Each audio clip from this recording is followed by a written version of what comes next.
go. The microphone is on for Monday, the 27th of March, here in Edmonton, Alberta, Canada.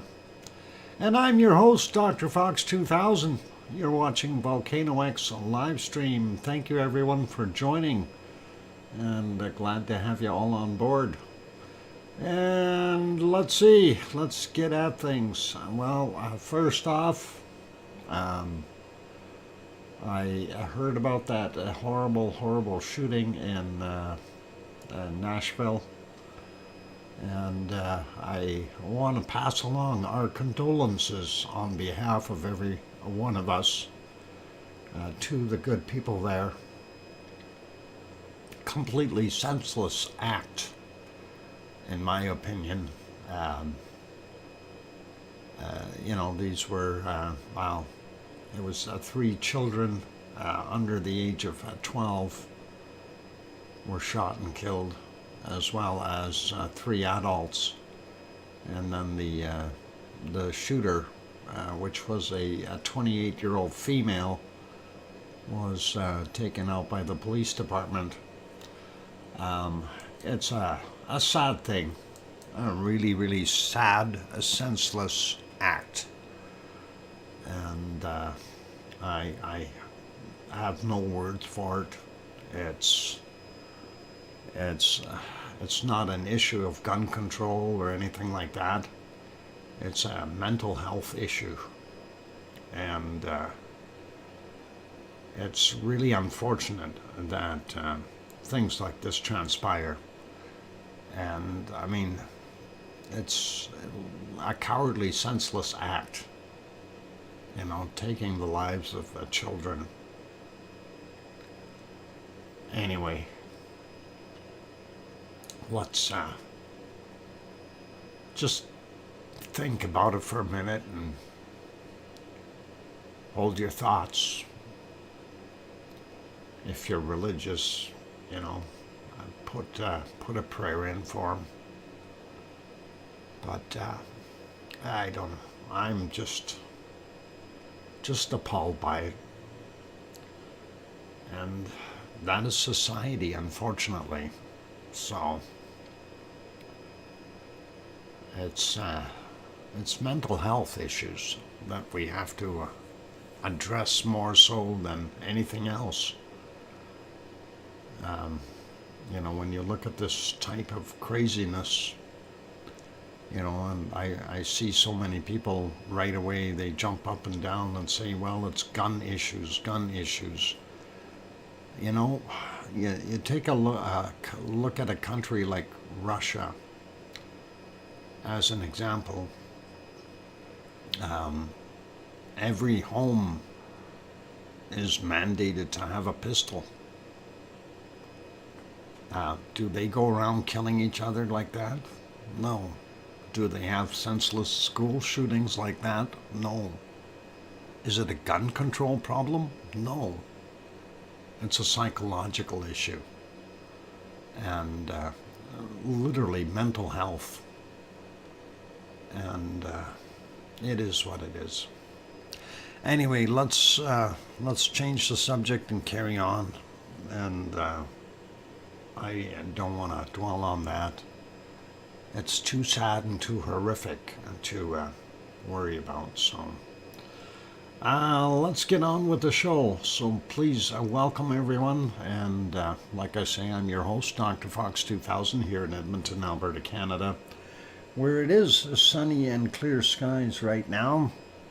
Temperature a little bit on the cool side, but hey, we'll live through it. First person who snuck in apparently was Sophie, so Sophie gets the cookies. Congratulations to Sophie.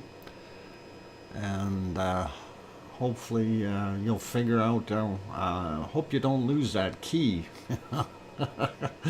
I still have no idea where you got the key from. I still think that might be something to do with that Lucas Snow guy.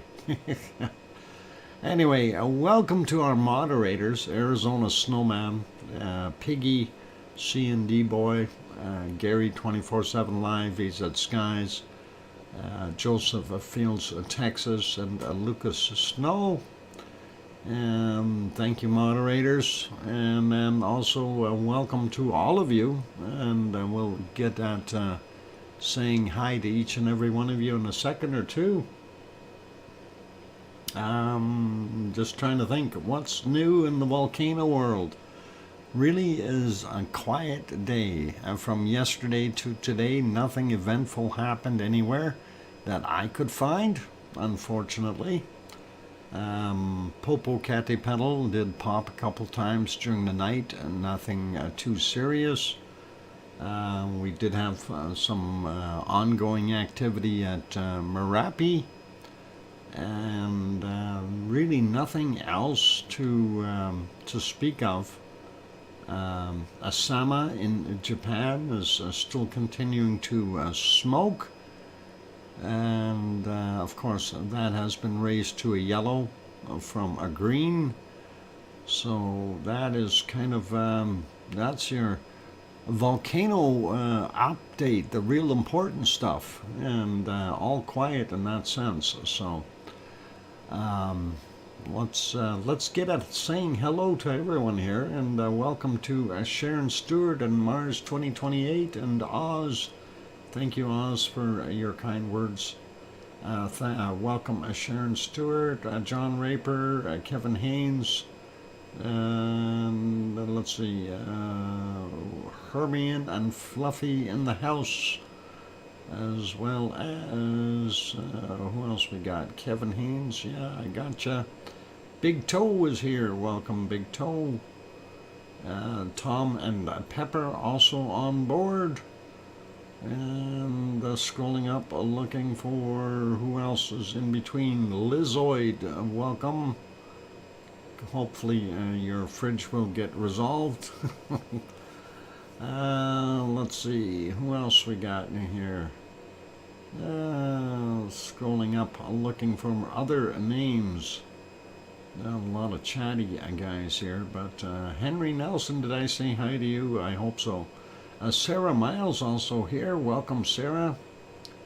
And still going up, looking for more. Kim Rowdenbush hits the thumbs up and heads to Lurker's Lounge after he grabbed 6 cookies and is eating them. And he's got crumbs all over the place and chocolate from ear to ear.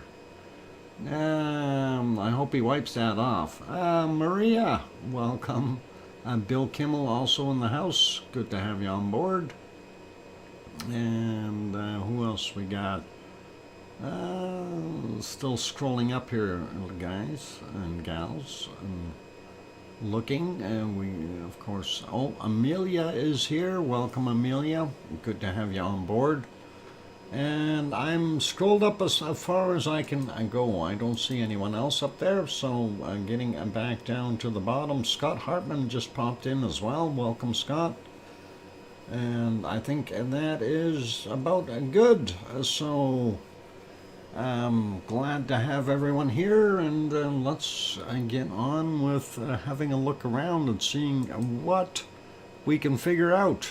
And let's maybe start out in, maybe we'll start out in Hawaii. We'll see what they've got going. There is Hawaii right there. And while I'm doing that, I'm going to stop that other video in the background. And something kind of weirdish that I can't really tell in this particular shot. The old primary vent is right here, and then the lava pond is sitting right behind it. Unfortunately, we've got so much smoke in the way that it is really hard to tell. And I was looking at this other picture, and the lava pond is here, and it almost looks like the toe area right in there. It looks like it's collapsed. We see extra stress lines, crack lines, and it does look like that toe area has collapsed. I'm not 100% sure of that though, because I can't see. Oh, Little Toe is here too. Oh my God, it's my own knee. Oh, okay. I'm sorry, Hermione. Okay. Okay. Yeah, no worries. Little toe and big toe here. Anyway, looking at it, so I'm not sure exactly what's going on there, but it looks like something has kind of broken up and collapsed, and it might even have affected this area here, because this looks a little strange as well. Kind of some ridges in here that we didn't see before, so I'm wondering if we are starting to see something collapsing in that area. And the reason I bring this to light is because we're going to see a video today about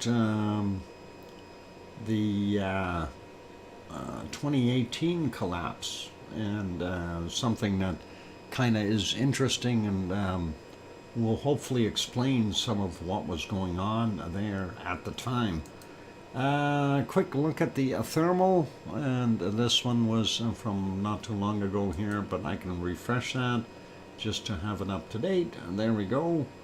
And yeah, we look at it here, and we see on the thermal we are seeing bigger cracks over here, and I'm really not sure if that actually has fallen in when we look at the thermal. Hard to tell. And this looks like it may have raised up or something, or tilted. I have no idea exactly what's going on. And there again, we still see that very hot spot right there. So very interesting to see all that. And we'll maybe have to keep an eye on this in the future. Of course, this is the B1 cam view from the side of the caldera, looking over at your lava pond and the southeast lava lake that really has drained out and just looks like a wasteland now. And of course, this is the picture of that. The camera's down here somewhere looking in this direction, and we see what it looks like, very barren, and more cracking going on in there as well. So I'm kind of wondering what we've got going on. You know, I'm not saying that we're going to see this all collapse and drop out, but I hope nothing major like that happens. We'll see how things progress in the near future. So, echo, echo, echo, the bot is here, Welcome, Echo. Anyway, looks a little oddish, like I say, looking at that toe area, and this back corner here looks like it may have raised up, unless I'm looking at it the wrong way or something. I don't know. It could be me, could be the photo, could be just the angle of the camera, because they did change it. So we know this is where the Hornito should have been, where that smoke is coming from, and then this was the extra smoker there, and that should have been the tip of where that lava pond went out. So kind of weirdish and hard to see, but that is Pig Island there, and it even looks like something raised up there on that end. Either that or this dropped down, one of the two. Hard to tell. So we're definitely going to have to take a look at that in the future. Anyway, let's leave that be. We will go over and have a look at our wonderful Iceland and see how that is doing right now. As soon as I can find where my Iceland disappeared to on my screens here. And oh, I found it. Of course, it's not the daylight there anymore, because we're showing stuff 3 hours later. And let's get to Iceland. So here we go. Hawaii Volcano Observatory reported a 4.1 quake near Naʻaleu Island at the depth of 7.8 kilometers. Thanks, Mars. What time did they report that at? I'm curious. Anyway, this is the city of Reykjavik. Looks pretty clean and neat right now. If we go back about 10 hours roughly, we can see how nice the blue skies were there, and should be all right. Let's see, there we go. Some cloud off in the distance, but in general looking pretty peachy and not bad at all. Kind of like that. Nice sunshine for them there in Reykjavik. Moving on, let's take a look at the next one. We'll go back about 10 hours as well, roughly, and that should be about here.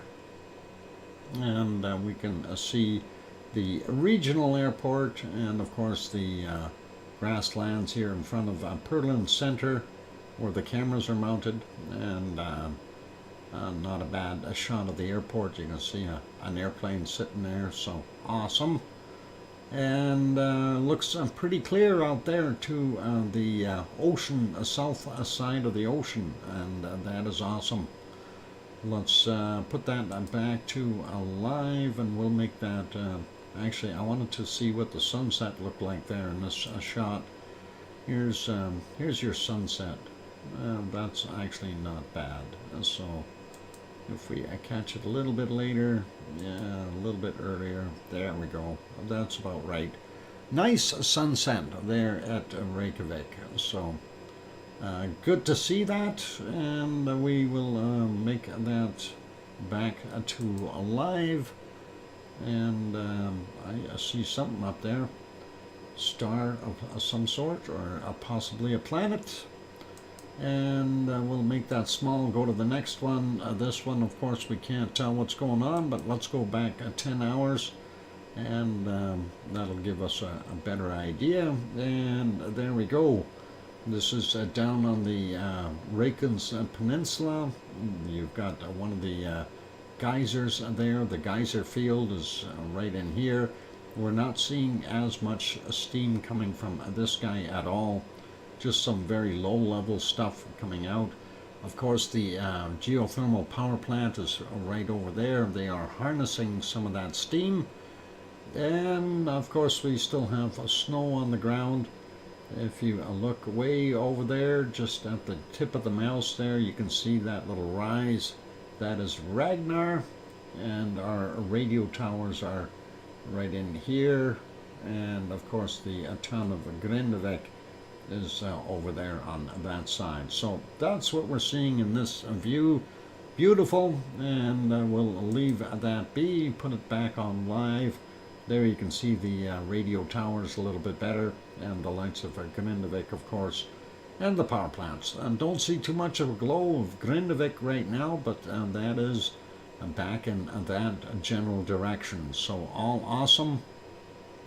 Make that one smaller, make this one bigger. We'll come back about 10 hours as well on this guy, and that'll show you the volcano called Katla. Katla is looking mighty fine. The snow has stopped, and they're doing a little bit better, but you can see Katla is still intact. No plumes coming out anywhere. Darn it. I want plumes. I want to see ash. I want to see major eruption somewhere. We need a really good eruption somewhere that can be filmed. And this one just isn't cutting it. Anyway, it looks lovely there today. So better than what they had yesterday or day before. Plumes, yeah, we need plumes. We need all kinds of things. We really do need a decent volcano to erupt, and this is just in that golden time as the sun is going down up there, and I figured I'd throw that in. And let's put it back to live. There we go. We'll make that one smaller. The other one I think I need to make smaller and put back on live as well, and that is better for horsepower. And let's get over to our harmonic and tremor chart and see what it is doing. And there we go. So there is our Fræðifellt, of course, is the area that we're looking at first. or FAF if you're looking at the chart abbreviations. We do see a bunch of little spikes in here. That usually indicates some kind of little tremors of sorts. We do see our magmatic line here getting back up a little bit. The very low frequencies indicating that there could be some magma movement, seismic activity also on the upswing, and we can always get kind of hybrids of all three indicating what's going on, but it's hard to kind of decipher when we're looking at just one area to see what exactly they've got going on. But interesting nonetheless. Let's take a look and see if they fixed Askia's sensor. May not be working yet. Nope, sorry. Askia still not alive. Let's leave it there, and people are telling me not to hold my breath and wait for Askia to erupt. And I think I was saying that all the way along anyway. I went too far. I wanted Grimsey. There's a Grimsey, and that is our northernmost sensor out on Grimsey Island. We can see it went up and it dropped right off. Big hook on the end there, and kind of indicating we've got less happening. So let's take a look at the Grindavik chart, and we do see some spikes in here as well, an upward trend, and then boom, it dropped way down. Then we do see another spike in here. We also do see that same upward trend on our low and mid frequencies here, indicating some kind of a movement of some sort. And again, could be a hybrid style issue where we've got basically a tectonic movement allowing some extra noise there in the other frequencies. Let's take a look at Krusevik as well. And Krusevik, we're not seeing that big spike at the end. We are seeing an uptick in seismic activity for our green, but not as large of an uptick for our magmatic stuff. And some very small little tremors in between there. So kind of makes a guy wonder what the heck we got going on there. And I do want to check that other one on the bottom here. Where is it? Vaskar and Vasosar, if I said it right. We do see it has dropped way back down again. And we are still seeing some little quakes in the area, but again, it's nothing really major. We do see a similar uptick there, so whatever was happening is happening to the entire Reykjanes Peninsula area rather than just at Fagradalfjall. And that's very interesting to see. So, as far as imminent eruptions, I don't think that's going to happen right now. But let's have a look and see what our earthquakes look like there.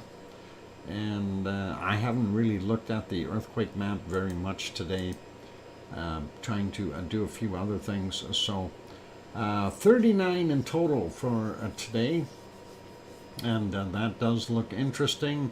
First thing I look at is big absence here in Katla and that area, in Hekla. Nothing, no quakes in that area. Makes you wonder. And let's take a look and see what we got here. Nothing out in the water. We do have this one, 0.7, 6 kilometers down, 23 minutes after, 6 minutes after 11 p.m. or 23:06 is the time on that. And this one from 2143, 1.5, 5.7 kilometers down. We see a very tiny one right down underneath Grindavik, and that's from 1552, 0.25, and that is 5.2 kilometers down. There's where your radio towers are located, the ones that we've seen earlier there. And of course, if you go up here, this is the Blue Lagoon right in that area. And of course, the power plant beside it over on that side. So just to give you your bearings. And of course, our Frægradal Fjeld is this area here that we see kind of outlined like that. And our Siggy Fisher, or sorry, Ragnar is there. This would be our Siggy Fisher over here. And not seeing any quakes in that area at all. This is Krusvik over here. We do see some quakes there, and that makes me wonder how come we're seeing a spike on this one when we have hardly anything over here at Krusvik either. Anyway, 12:26 we had a 0.4, 4.2 kilometers down. 0.05, 6.8 kilometers down from 1:32 a.m. And the all American citizens are advised ASAP to say the U.S. To leave Israel. Interesting. I didn't know that. Okay, well, we'll let all American citizens know. Please leave Israel, according to the U.S. Embassy in Israel. Don't know why, but anyway. 1:07 a.m., 0.51, 6.1 kilometers down. And next one comes in over here, 1:41 a.m., 0.24, and 3.5 kilometers down for that. We got two on top of each other right near our wonderful, it's got to be across the street from that big crab that was on the highway. This one is a 0.7, 1.1 kilometers down from 1812. And the other one is from 1800, also 0.7, same depth, 1.1 kilometers. And going up here, we see a lonely 1.52, 3.8 kilometers down, 7:30 in the morning. The next one over, a 0.21, 6.5 clicks down from 32 minutes after 2 a.m. And then we've got a 0.6, 5.4 kilometers down, 16:32. And then we got two stacked together, a 0.19, 7.8 kilometers down from 9:28, and a 0 right beside it here from 9:28 as well. Same depth, 7.8 kilometers. Could be some kind of an echo. And there's another 0.19, 6.1 kilometers down. 9:47 a.m. for that guy. And here we got a couple, 3 stacked. I thought there was 2, but we'll take a look at those. 16:17, 0.73, 2.2 kilometers down. Next one is a 0.6, 5.2 kilometers down from 16:54. The other one is from 16:19, a 0.3, and that is 1.7 kilometers down. And sliding up, we do now have one here at Grimsbotn, or is that 2? Oh, it's a 2. 1.7, 3.2 kilometers down, 9:52 a.m. And the other one is a 1.9, 4.2 kilometers down, same time, 9:52. And going over, nothing at Bardabunga. We do have this guy a little further north. 23:50, 0.57, and 9:29 is the time on it. We've got a 0.81 here just below Askja, and that is surface quake roughly 135 meters down. 7:28 is the time on that. Then we've got a 2.0, 1.1 kilometers down, and that came in at 22:59. And next one over is 1.63, 4.8 kilometers down, and that came in at 13:26. Then we've got a 1.32, 17.6 kilometers down, way down. and that is 7:29 a.m. The next one beside it is from 7:28, a 0.69, 17.9 kilometers down as well. Something going on real deep. This one just south of Herdebreit, and that is 0.55, 11.998 kilometers down. In other words, 12 clicks down. 6:56 a.m. for that guy. And moving up a little bit more, we see a 2 right here, 0.89, 6.8 kilometers down. 6:39 is that one. The next one is also same time at 108, 1.08, 1.2 kilometers down for him. Let's go grab this other 2 over here. 4.5 kilometers down from 1850. And the other one is a 1.08, 10 kilometers down from 1514. Thank you, Tom. And 1.4, 10 kilometers down, 8 minutes after midnight.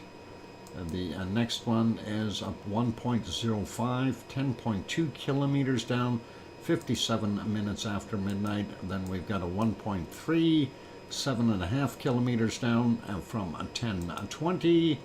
And we've got a 0.98, 10 kilometers down from 9:49. Next one is from 13:58. It is a 1.48 in magnitude, 10 kilometers down.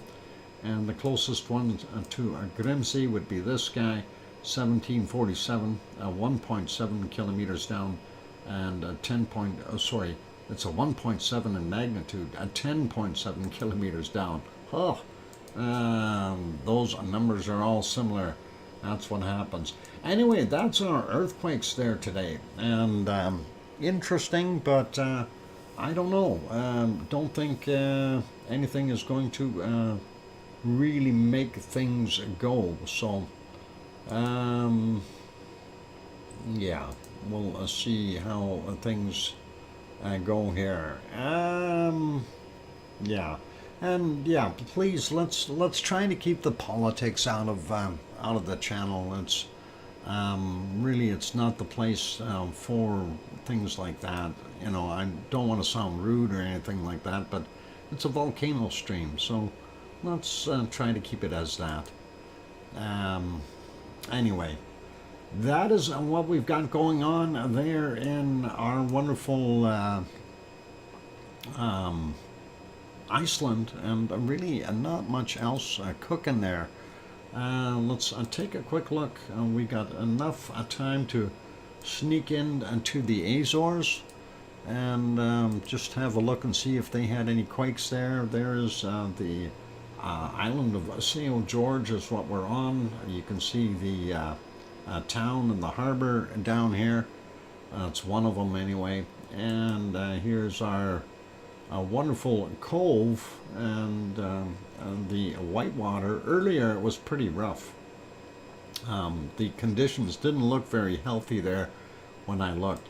We did have one earthquake yesterday that I think we missed from 2024, and that was yesterday's. Let's take a look. I'm going to redo the other one here and see if there's anything else showing. They do show 2.0 and nothing else right now, so that other one is already expired, and the 2.0 is right here, or 2.2, 3 kilometers down. I came in at 3:06 a.m. Today, and that's over on the island of Terceira. This is, of course, St. George, Pico Island, Fayal Island, just so you have a little bit of knowledge of what they are. And of course the line here, that is our East Azores fault. So let's leave that be, and we'll zoom out a little bit just so you can understand where the Azores are. Right in the middle of the Atlantic Ocean. Of course, this is Portugal, Spain, France over here, England, Ireland, Newfoundland and Nova Scotia, where Sue is waving hi to everyone over here from Cole Harbor there, and that is pretty awesome. So all good, and we'll just take a look up top here. We see Iceland up there, so all good. And that's it for right now. I think it is time to go take that break, you guys. Okay. I was talking about the seismic chart going up and down, right back down. I don't know how that was mistaken for anything political. Uh-oh. Okay. But I deleted it anyway. Okay, I don't think that was political. Okay. Yeah, I'm not sure what...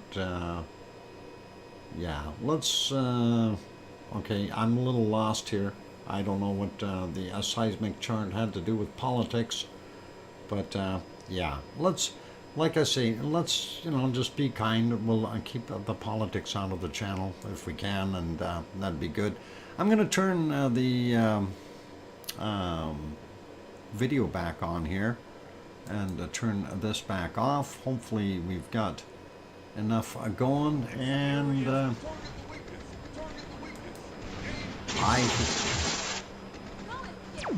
I hear that game again. Somebody is playing a game. I hear it. Why is that coming over my system? I have nothing open. I can hear it through my speakers. This is weird. Okay, well, I'm gonna take a break, you guys. Oh, that quit.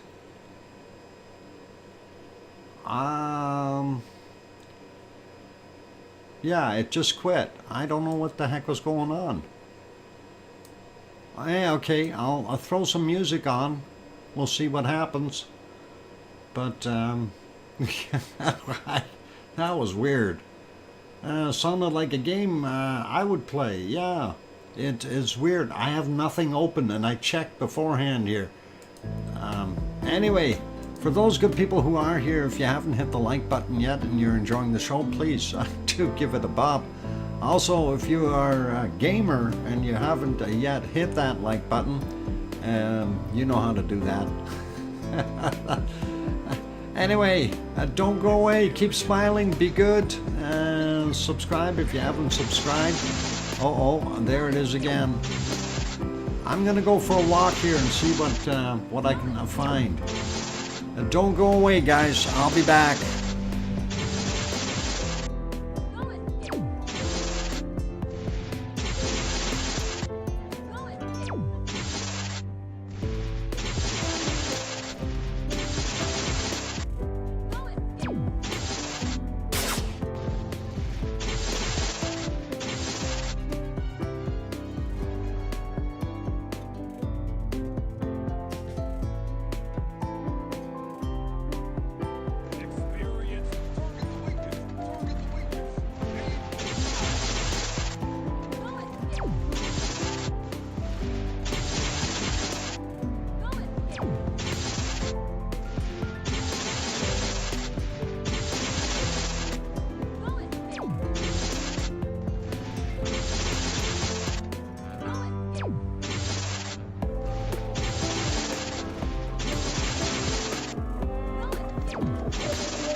Can anyone identify that game?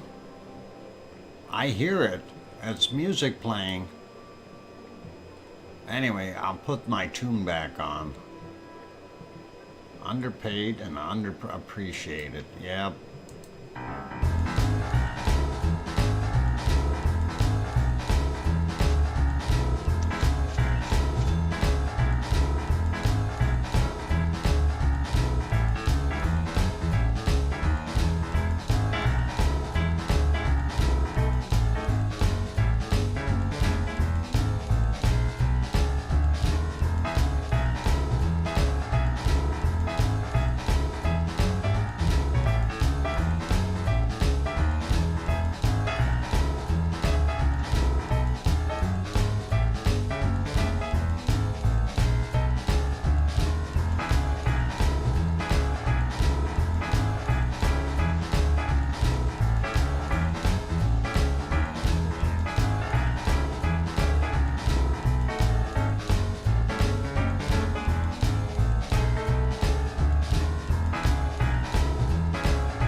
And the microphone is back on.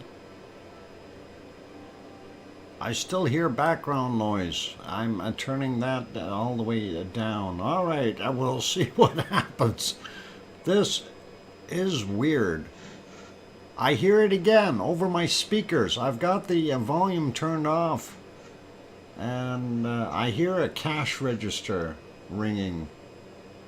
What is going on? There's got to be something that is open on my end here somewhere.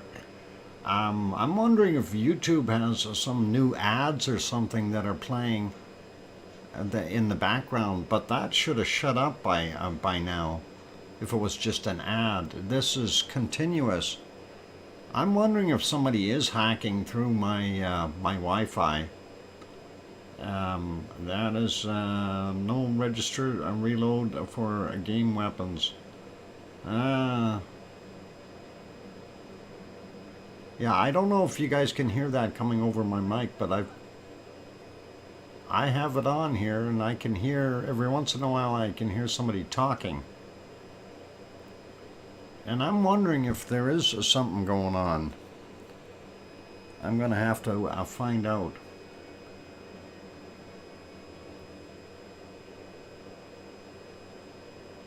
It seems to me I recognize the sound of that game. At least the little things. Sounds like an ad loop. It could be, but where? Something Russian. Must be a Wi-Fi. Yeah. I don't know if you guys can hear it now. Are you able to hear it? Coming over, because I've turned the volume down completely. The only thing that you should be hearing is my microphone and maybe some background fan noise. I keep hearing it, so not for a while. Okay. Yeah, I'm still hearing it here, and it really makes me wonder what the heck is going on. No, nothing but you. All right. Okay, it's been a while since you changed your Wi-Fi password. Yeah, I got to do that again, and we'll be changing that after the show here. So we'll definitely have to change that because I can't have this happening if somebody is using my Wi-Fi. So okay. Well, let's leave it at that. By the way, thank you for the welcome backs from Mars and Sue and Oh Mummy of Hamsters and Tom and Kevin and Scott Hartman and I Hear You, DrFox2000 and the other noises from Sharon Stewart and Hermione and Fluffy and yeah, check. I did check the tabs for side ads, and that's what I thought it was, Oh Mummy of Hamsters. Some kind of a side tab that was open, and I could not see anything anywhere. We are hearing no talking. Did you fall down and hit your head on something? I know. I'll turn the volume back up, and you can listen to it.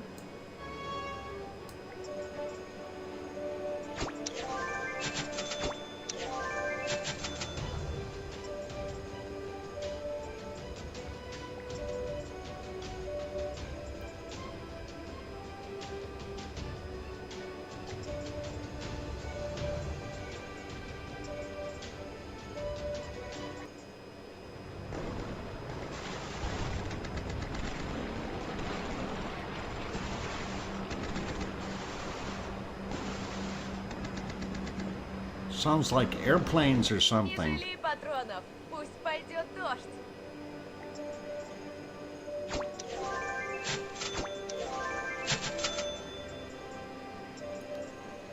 Yeah, I have no idea what that is. Anyway, I turned it back off.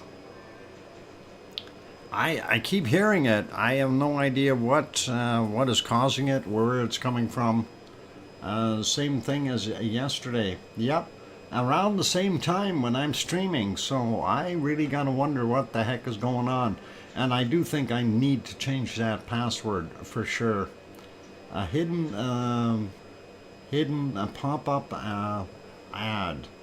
That's yeah. I'm wondering though, what is it called? Because I don't see it when I go and take a look at my task manager. I don't see it playing anywhere. It is definitely hidden somewhere, unless it's in a Windows Media Player. Let me shut a Windows Media Player off and see if it goes away. No, I shut Windows Media Player off. It's still there. So I wonder where it is.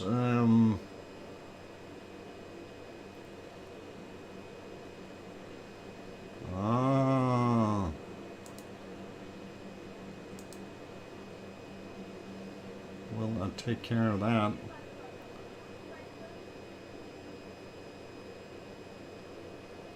We got rid of that problem. All right. I don't know what's going on, but we'll carry on here.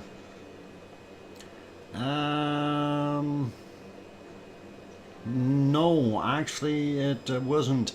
And speaking of videos, let's do that next. So hopefully this won't interfere with it, and we'll be able to hear that video without too much interruption. And let me get, actually let's go over to Popocatépetl first. We'll follow what I was originally planning here, so I don't get myself too lost.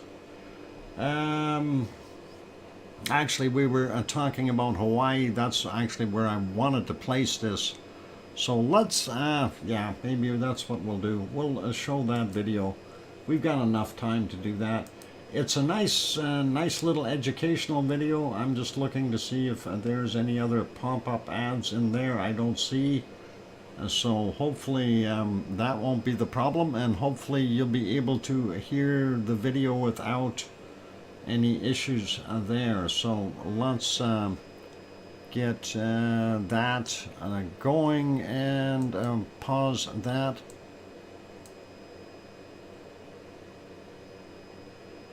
Okay, that's interesting.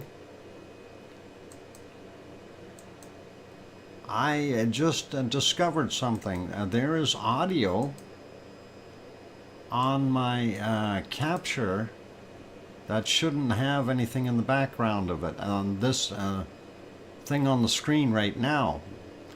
Linda Schoof, wow, throws in a wonderful super chat, and thank you very kindly for that. What is it? Will not be here for a while, so here you go. Leave on a top secret mission to ferret out illegal stream hackers. Oh, thank you, Linda. That is awesome. Linda Schoof, do appreciate that wonderful super chat, Linda. That is very, very kind of you. And we will figure it out. I think I might have already figured it out where the audio is coming from, and it was coming from that recording. Wow, okay, but I don't recall ever playing that game, whatever it was. It still doesn't make any sense why it would be there. Okay, so all cool. Thank you very kindly, Linda, for your support. And that is a very awesome super chat. And you take care on your little adventure, whatever you're going on. Will not be here for a while, so there you go. Okay, leaving on a top secret mission to ferret out illegal stream hackers. Awesome. Okay, let's see if I have this set correctly here. Obviously I don't. I'm on, I need to be on the other one. And something isn't right there either, so let's take that off of there. Why is that on here? No, I want to be on this one. How about that? That'll work better. Okay, so let's start from there, and here comes the video. And this is about the collapse of Kilauea. And of course, we do have permission from EarthScope Consortium, which is the same as IRIS on your screen there. And they've given us direct permission to use all of their material that is listed. So we'll throw that on, and here it goes. I'll turn my mic off in the meantime.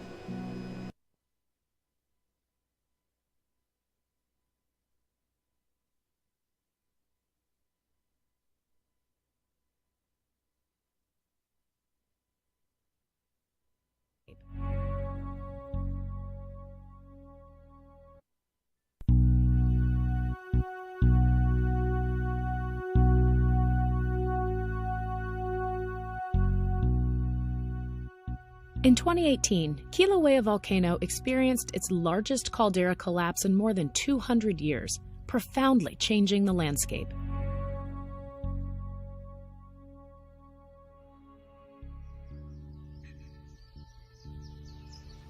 Hawaii Volcanoes National Park, home of this popular visitor destination, was closed for 4.5 months due to unprecedented volcanic and seismic activity that damaged its infrastructure.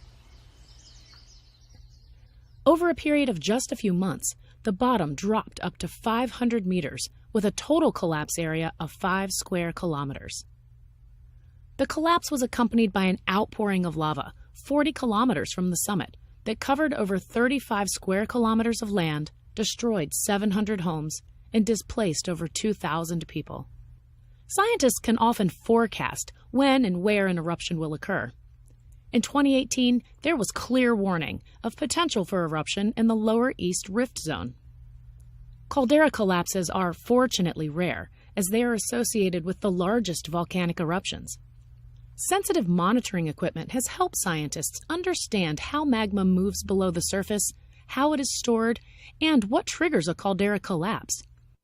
So, what have we learned from this episode, and how might it improve our understanding of volcano hazards? Kilauea volcano is the youngest and most active of the 5 volcanoes on the island of Hawaii. Eruptions are concentrated at the summit caldera and within 2 rift zones that radiate away from the summit. A cross-section will help us describe what happened in 2018, both at the summit caldera and within the East Rift Zone. The summits of most large shield volcanoes are occupied by collapse features called calderas. Calderas are large, basin-shaped volcanic depressions that form when magma is withdrawn or erupted from a shallow underground magma reservoir. Calderas are observed at hundreds of volcanoes around the world. Fortunately for us, caldera-forming eruptions are rare, as they can be extremely hazardous. Hawaiian caldera collapses tend to occur during passive eruption of fluid magma at distant vents, versus the more dangerous explosive volcanoes that form calderas during catastrophic eruptions of pumice and ash. Rift zones are linear sets of cracks and fissures that can facilitate the movement of magma below the surface. The eruption that created the Pu'u'o'o cone began on January 3, 1983, and erupted nearly continuously for 35 years, relentlessly mantling the landscape with over 117 square kilometers of lava. During that time, magma rose from deep in the mantle, forcing magma stored in the summit reservoir down the East Rift Zone to erupt at Pu'u'o'o. On April 30, 2018, Pu'u'o'o abruptly collapsed and shut off. Following this, earthquakes and ground deformation moved down the East Rift Zone as magma forced its way underground, ultimately erupting in the Leilani Estates subdivision. By mid-June, lava was erupting at a rate nearly 50 times the rate that it had been venting at Pu'u'o'o. We will use a highly simplified cross-section of a magma reservoir and the overlying caldera to look at the subterranean architecture of Kilauea, and to show how the massive outpouring of lava in 2018 caused the summit of the volcano to collapse. The shape of the subterranean magma reservoir is only roughly known. We idealize its shape here for simplicity. Sensitive instruments that measure motions of the ground's surface record changes in pressure within magma reservoirs. When pressure increases, the ground bulges ever so slightly upward, much as a balloon inflates. When pressure decreases, the ground surface slightly deflates. In 2018, magma flowed out of Kilauea's summit reservoirs far faster than it was replaced by fresh magma from the mantle, causing the pressure in its summit reservoir to decrease and the active lava lake in Halemaumau to drain away. As the eruption continued in May of 2018 and the magma pressure decreased, it could no longer support the weight of the overlying crust, which is about half a mile thick and over a mile across.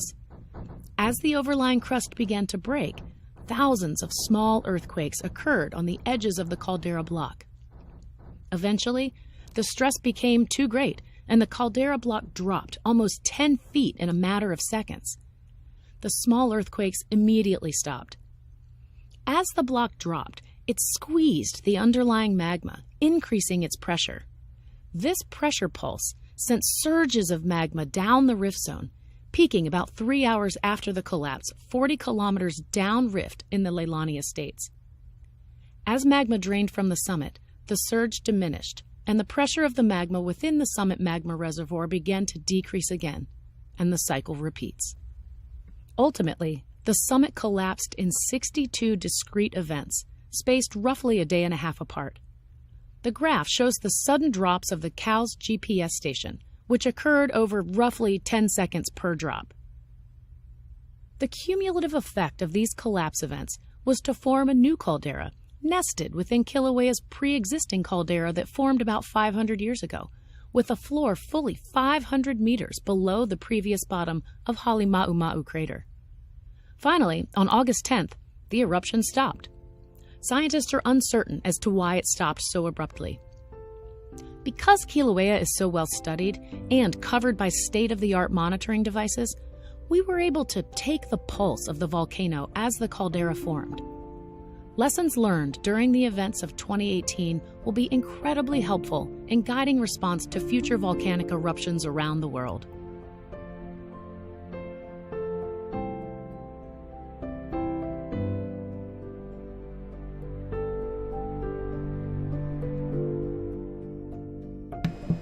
Okay, and I've got my microphone back on. Hopefully you guys enjoyed that little video. Don't play with lipstick, Irish monk. Pardon me. Yeah, don't do that. That would not be good. All right, so yeah, that hopefully you guys liked that video. I thought it was kind of neat and a cool thing, so pretty awesome. Anyway, it is just about break time, so it is break time actually. Uncle Doc, welcome back. Cool video, thanks. You are welcome. And anyway, that was today's secret volcano. We'll let you guys look at it for a couple of seconds here before I flip us back to our wonderful lava. And let's see if we can get that on the screen. There we go. And enjoy that while we're on the break. And I think we figured out where our noise was coming from. It was actually on that video because when I on this one, if I turn it back up, we can hear it. Oh, or I can. Well, I'll leave it off for now. Anyway, what a person, Cookster, how do you think he makes his money? It's not his good looks that get him on places. Anyway, thank you very kindly, Irish Monk, for your wonderful super chat, as well as Linda Schoof. That is awesome. Anyway, here comes some music as soon as I turn that back on, since I killed it completely. And let's see, Windows accessories, and somewhere, where's my player? And it'll bring up the right tune. There we go. And we'll let that play for the duration of the break. Don't go away. Hit the like button if you enjoyed that video. We'll discuss it a little bit after the break. We're gonna have bacon seeds, and then we will have the secret volcano. Don't go away, you guys. I'm your host, DrFox2000. I'll be back.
And there we go. Microphone is back on. Welcome back, everyone. I'm your host, DrFox2000, and you're watching a VolcanoX live stream.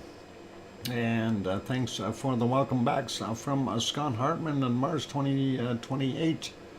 And JB is in here as well as Ken in Alaska's country. Thank you, Kevin Haynes as well, and Sue. And Old Mummy of Hamster Sing, welcome back, Uncle Doc. And that is awesome.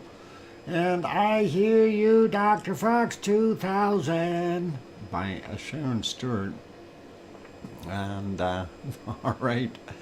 It's bacon seed time, you guys. So let's not hesitate. Let's not wait. Let's turn off or freeze our video. Volcano frozen. Isn't that neat? I like freezing volcanoes. And yesterday we left off with this little mud player, and of course our piggy sent us a whole bunch of the new wonderful bacon seeds, and there she is sending away, and she's always looking so stern while she was doing that, but she's smiling, so that's pretty cool.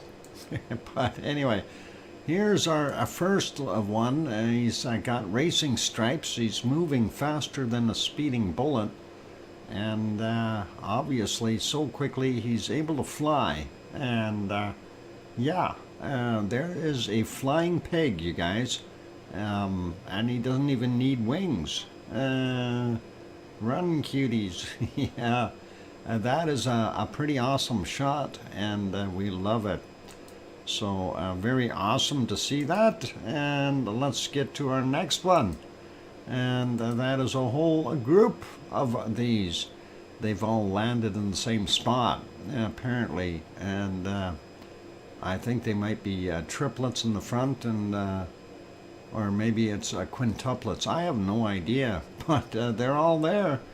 And let's see, aloha to Kathy, and I'm glad that you're on board. All right, let's carry on here. And next, bacon seed. Oh, these are trekking in the snow. They must be Alberta pigs. Or someplace that has snow anyway, and that is pretty awesome. And they look nice. They don't look like they're freezing or anything. They do have fur coats, so definitely all right for being outside a little bit. And next bacon seeds are these guys, and again it's 5 or 6 of them moving at lightning speed. Some of them are, and that is pretty awesome. I gotta love that. And they may be in the northern wild hog. Possibly. I have no idea. I don't have them, so they're all cute though. I like them. They remind me of little deer, Bambi. Next one, and this one is getting vocal. He's got something to say about it. Obviously, his straw is, I guess, maybe needs changing or something. I have no idea why he's complaining or what he's saying. Anyway, let's see what our next bacon seed is. Okay, we have so many wild hogs in Sweden. Oh, you have wild hogs there? I'm surprised. I know we have some here in Alberta, but not too many. He looks like he's laughing. Yeah, probably something funny going on. Next one is this. A bunch of them all penned up. They don't look too wild, and some of them look like they don't belong in that same group. The ones with the white spots or black spots, white with black spots. The rest are okay. Makes you wonder what's going on there. They're all about the same age though, so all good. And they all seem to have that long same snout though. I wonder if those are just oddballs. All right, next one is, look at this little wee one. And that is a little tiny one, and definitely nice to see. A little bit out of focus, but that's okay. And we have one more to go. And this is our last bacon seed for today. And now that's a wee one. There's an orange, and you can see the size of that little piggy. And a very, very tiny little guy. He looks like he's not very old. And he's all fuzzy yet.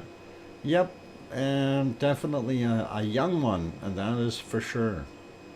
So, all cool, and that's our last bacon seed for today. Thank you, Piggy, for sending us the bacon seeds.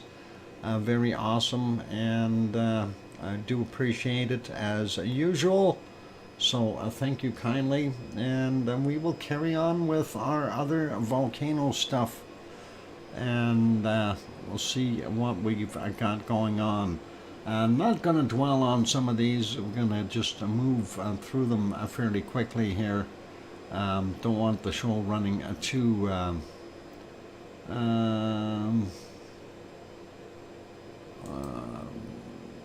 well, I go to a Popocatépetl. I'm at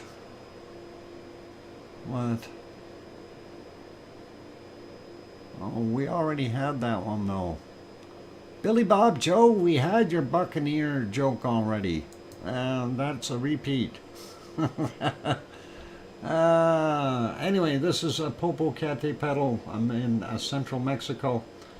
Doing its thing. It had some pretty cloudy conditions, but it has been off-gassing and smoking quite a bit for quite some time, and hard to tell in this shot what is cloud and what is actual smoke from the volcano, but I'm not going to procrastinate on it too long here, but it's been busy throwing up all kinds of plumes all day long. And 1237 as an example, you've seen that.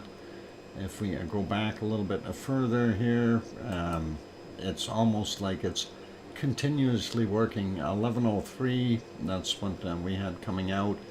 And then of course if we go back another hour or so, this is at 9:30ish.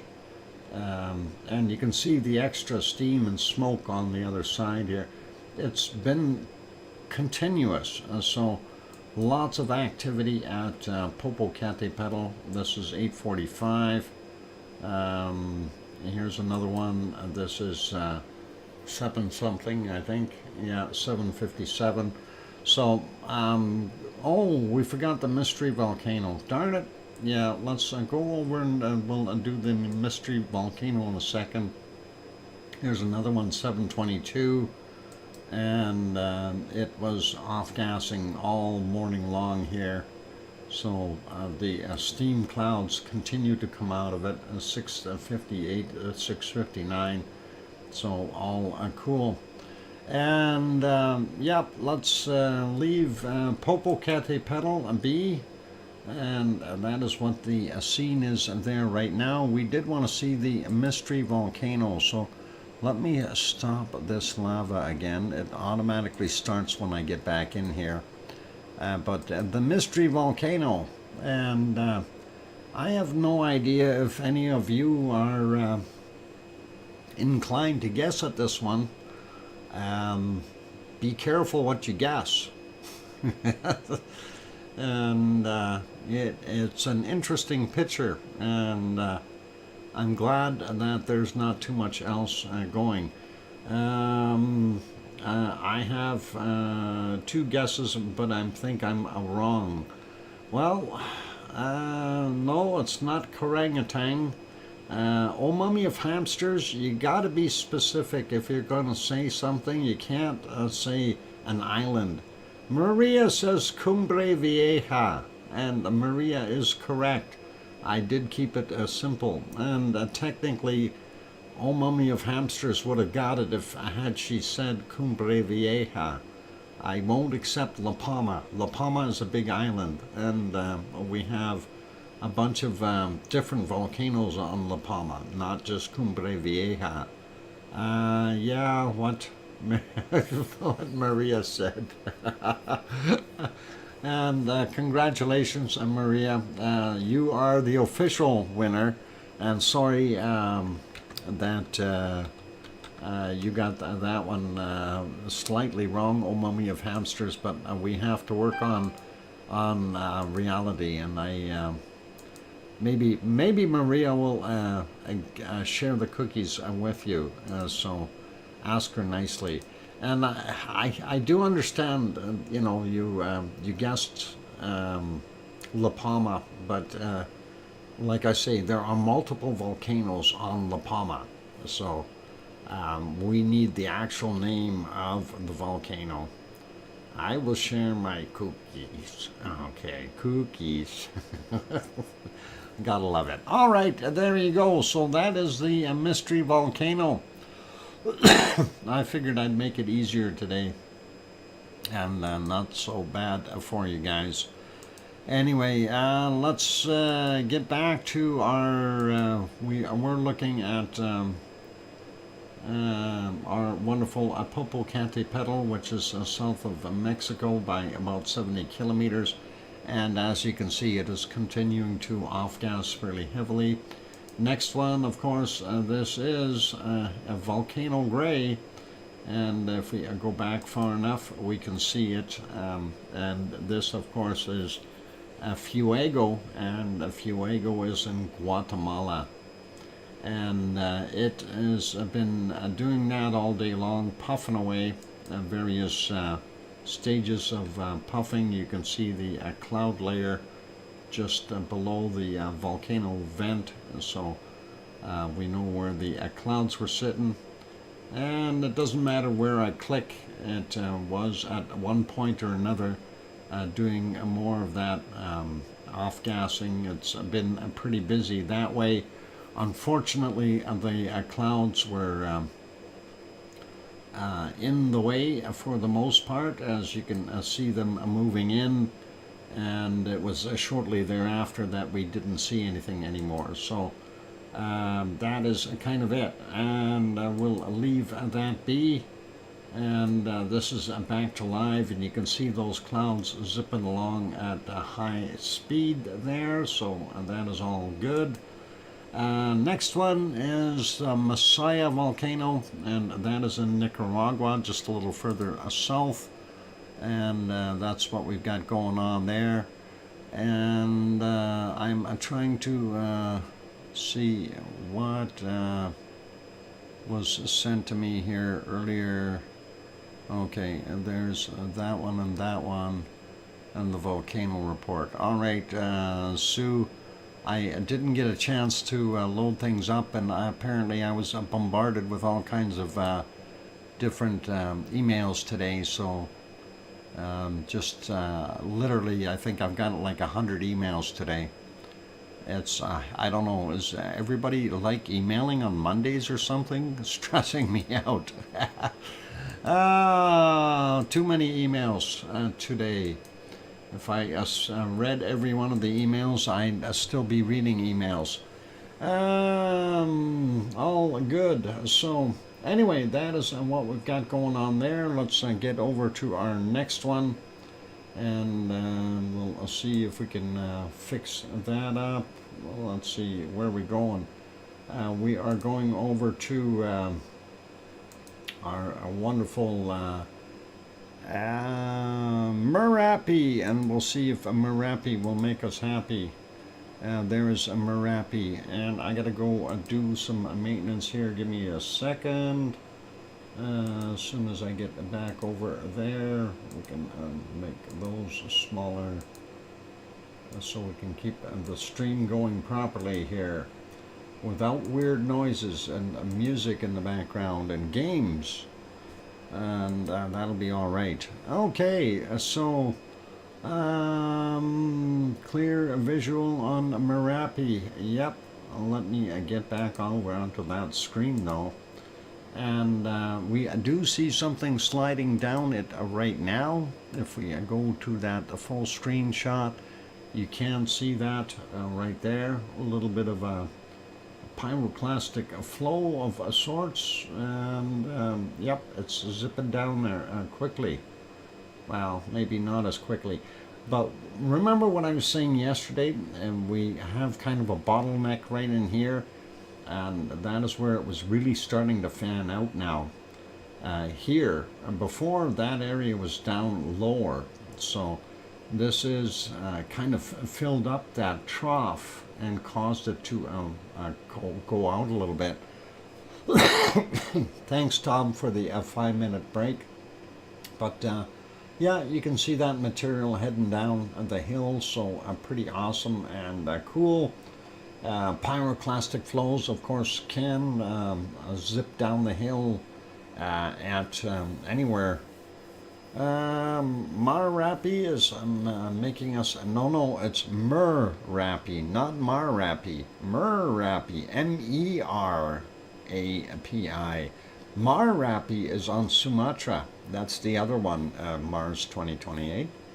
And just so you don't get the two confused, Merapi is Central Java, and Merapi is on Sumatra. And I know that is kind of difficult to deal with. Let's see if we can find some lava, though. A little bit of bacon, and I want to see if we can get to it here. That should be about here. We could see some. There we do see some. This is at 4:30 a.m. and Merapi is doing our thing. So Team Tefra likes this. All right. And yeah, Team Tefra can enjoy the hot golden liquid coming down there. And that is pretty cool. So that one lasted a little while and did make it all the way down. And you can see again, it's kind of bottlenecking right here. And we're going to see more of a jump in this spot, where things will get airborne. It'll kind of pause there and then jump over with enough force behind it. So Maria saying dramatic. Yep. Yeah, it looks very dramatic. Yeah, you could spell it with a K. It's okay, Maria. We understand these foreign languages. It looks pretty awesome, though. I like watching that bacon flow. Unfortunately, the nighttime picture is not always as good as it could be, so it is what it is, but hard to get decent focus and so on. Leaping lava bombs, and yep, that's exactly what they will become as soon as they get over that launch pad over here and start being accelerated, especially if they've got enough oomph behind them, you know, extra material pushing them down. We did have another one. Let's see if we can get to it here. About here at 4 a.m. and that's about the start of it. You don't see as much up there in the top vent area. That vent area, though, looks really broken up. It's not like a regular caldera up top. It's really kind of twisted and pushed and mangled up there in comparison to when we take a look at, you know, the typical caldera that we might see at Ragnar, as an example, or one of the other volcanoes. This thing is literally kind of busted up and looking pretty scary. Anyway, there comes that lava, and it started to move down, do its thing, and it comes out in gloopy globs, pulsating, and very, very cool. Maria, oh, that is interesting. How come it looks like that? Mother Nature does it. I have no idea. I think it's just the way the lava is pushing up in certain places underneath there and causing it to break up and be kind of like big boulders, you know, rather than, and that's basically what it looks like. Some really big boulders kind of on edge and stuff like that that were pushed up from underneath. It looks like an oozing pimple. Well, yeah, but this is a pimple with a hole in the side. So it's kind of a weird thing that it does. It's like it doesn't have that hot lava sitting there and brewing like we see at some of the other volcanoes. This is basically ejecta coming out and then starting to flow right away. And because it is on the sides, this one was a 252, so that is kind of what we got going on there. Anyway, it is a break time, you guys. So for those good people who are here, please, if you have not yet hit that like button, give it a quick bop. Also, if you have not yet subscribed to the channel, consider subscribing. If you're not from the IRS or president of the United States or any other country, or the CIA or any of the other issues there. So on those friendly notes, please do hit that like button. And I am going to go take a break. We'll put you back onto our ATF. Yeah, that's the other group. DEA. Who else could it be? What is the FAA maybe? Oh, anyway, Texas Rangers. Yeah, that too. Oh, the football team, Cookster. I think they got a football team called that. That'd be interesting. Or secretaries too. Yeah. Well, they all need appointments. They know that. It's just the way it goes. Anyway, let's get you back onto some lava. We'll hide that wonderful secret volcano picture. There we go. And we'll get to see some music back on there without gameplay in the background. I'll be back. Don't go away.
go. Microphone is back on. Welcome back, everyone. I'm your host, DrFox2000, and you're watching a VolcanoX live stream. Thank you for the welcome backs from Sue and Kevin and Mars 2028. Good night, Grandma B, by the way, and hugs, and hopefully you'll be okay. Thank you, Sharon Stewart with I Hear You, Dr. Fox 2000. And thanks, JB. And let's pause our wonderful lava, and we will get over to our next volcano that we wanted to see. Living on Volcano Times. Yes, welcome back, Doc. Thank you. And, that ain't gonna work. That's what we see. Clouds, and there's a Ruapehu behind the clouds. I think about 5 hours and 11 minutes ago or something, we seen a little bit more of it. 5 hours 16 minutes ago. There it is, almost visible. Yep, it's a cloudy day there, and this is what we were looking at earlier, trying to figure out, are we going to be able to show it? And it's in the background there somewhere. There's a shot. You can almost see some of the snow. The snow looks like it melted off a little bit as well. Maybe the rain is washing it off. But we'll leave Ruapehu be, and we'll leave it back on live. Ruapehu, of course, is in New Zealand on the North Island at the south end of Taupo Lake, just a little further south, I guess. We'll leave that be, put it back, and we'll go to Taupo's chart. I'm going to refresh that real quick, and then we will take a look and see what we've got. Looks like we had a fairly large quake in there, but it's all quiet in our wonderful Taupo area. I wonder where that quake was. That's interesting. We'll have to look at the map and see.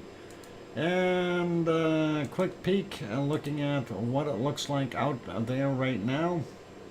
Oh, well, it does look like it's starting to clear. We do see Taupo just peeking out right from the cloud there.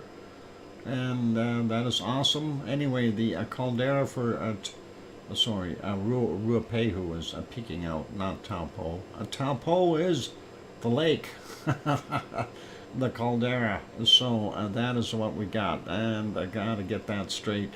Sorry, guys. And I'm not thinking. Look at the lawnmower. Hey, we got those here too. I wonder if they drive them on the right side of the road. Anyway, all cool, and no worries. We'll continue on with our next volcano, and that should be this one. Let's see if we can fix that up.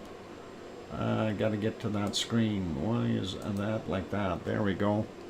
And that is a Semeru, and they had it on and off today for a while. But I didn't see too much activity from Semeru, so we're not going to dwell on it that much. I think we got 5 hours, 6 hours back. I don't see a darn thing erupting out of it. So Semeru is actually quite quiet. Just about 8 hours ago we seen a little bit here. And you can see a few little lava spots, but there you can see a little bit of a burst coming out, but nothing big. You know, it's really kind of being benign in the amount of lava it's being thrown out. Let's see. Oh, maybe we have a bigger one just a little bit later. Let's see if we can get to that one. And that, oh yeah, okay, let's let that play through. Let's see how that works. This one, of course, at 27 minutes after 11 p.m. their time last night, which is still in our future. And a little bit of a burst, so nothing really major, and I didn't see too many other ones. We did have one that was a little bit later here, about a couple hours later, hour and a half. something like that, I think. Hour, there it is. Sorry, half hour later. And that one was a little bit bigger, and we did see some of that lava. You've seen it splashing over the edge of the caldera, and a little bit came down and dribbled. But after that, really quiet for the most part. I didn't see a lot of anything. There was a few puffs in there, but nothing to really talk about or get thrilled about. You know, like this one I think was about the best one with some lava flow. The other ones were all very, very held back, if you will. So even though it was a fairly clear night, it's unfortunate that we don't get to see too much activity there. Anyway, that is kind of what we've got going on there. Summer has simmered down today. Yep, it certainly has.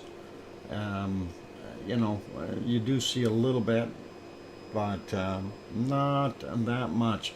I'd love to see some the levels of what's coming out of Merapi to you know, kind of equal what's coming out of well, if that came out of here, it'd be pretty awesome to see that flowing.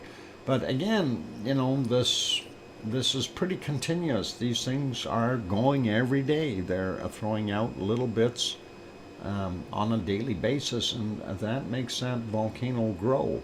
And it's interesting that, you know, you do pretty much every day have activity, so all good.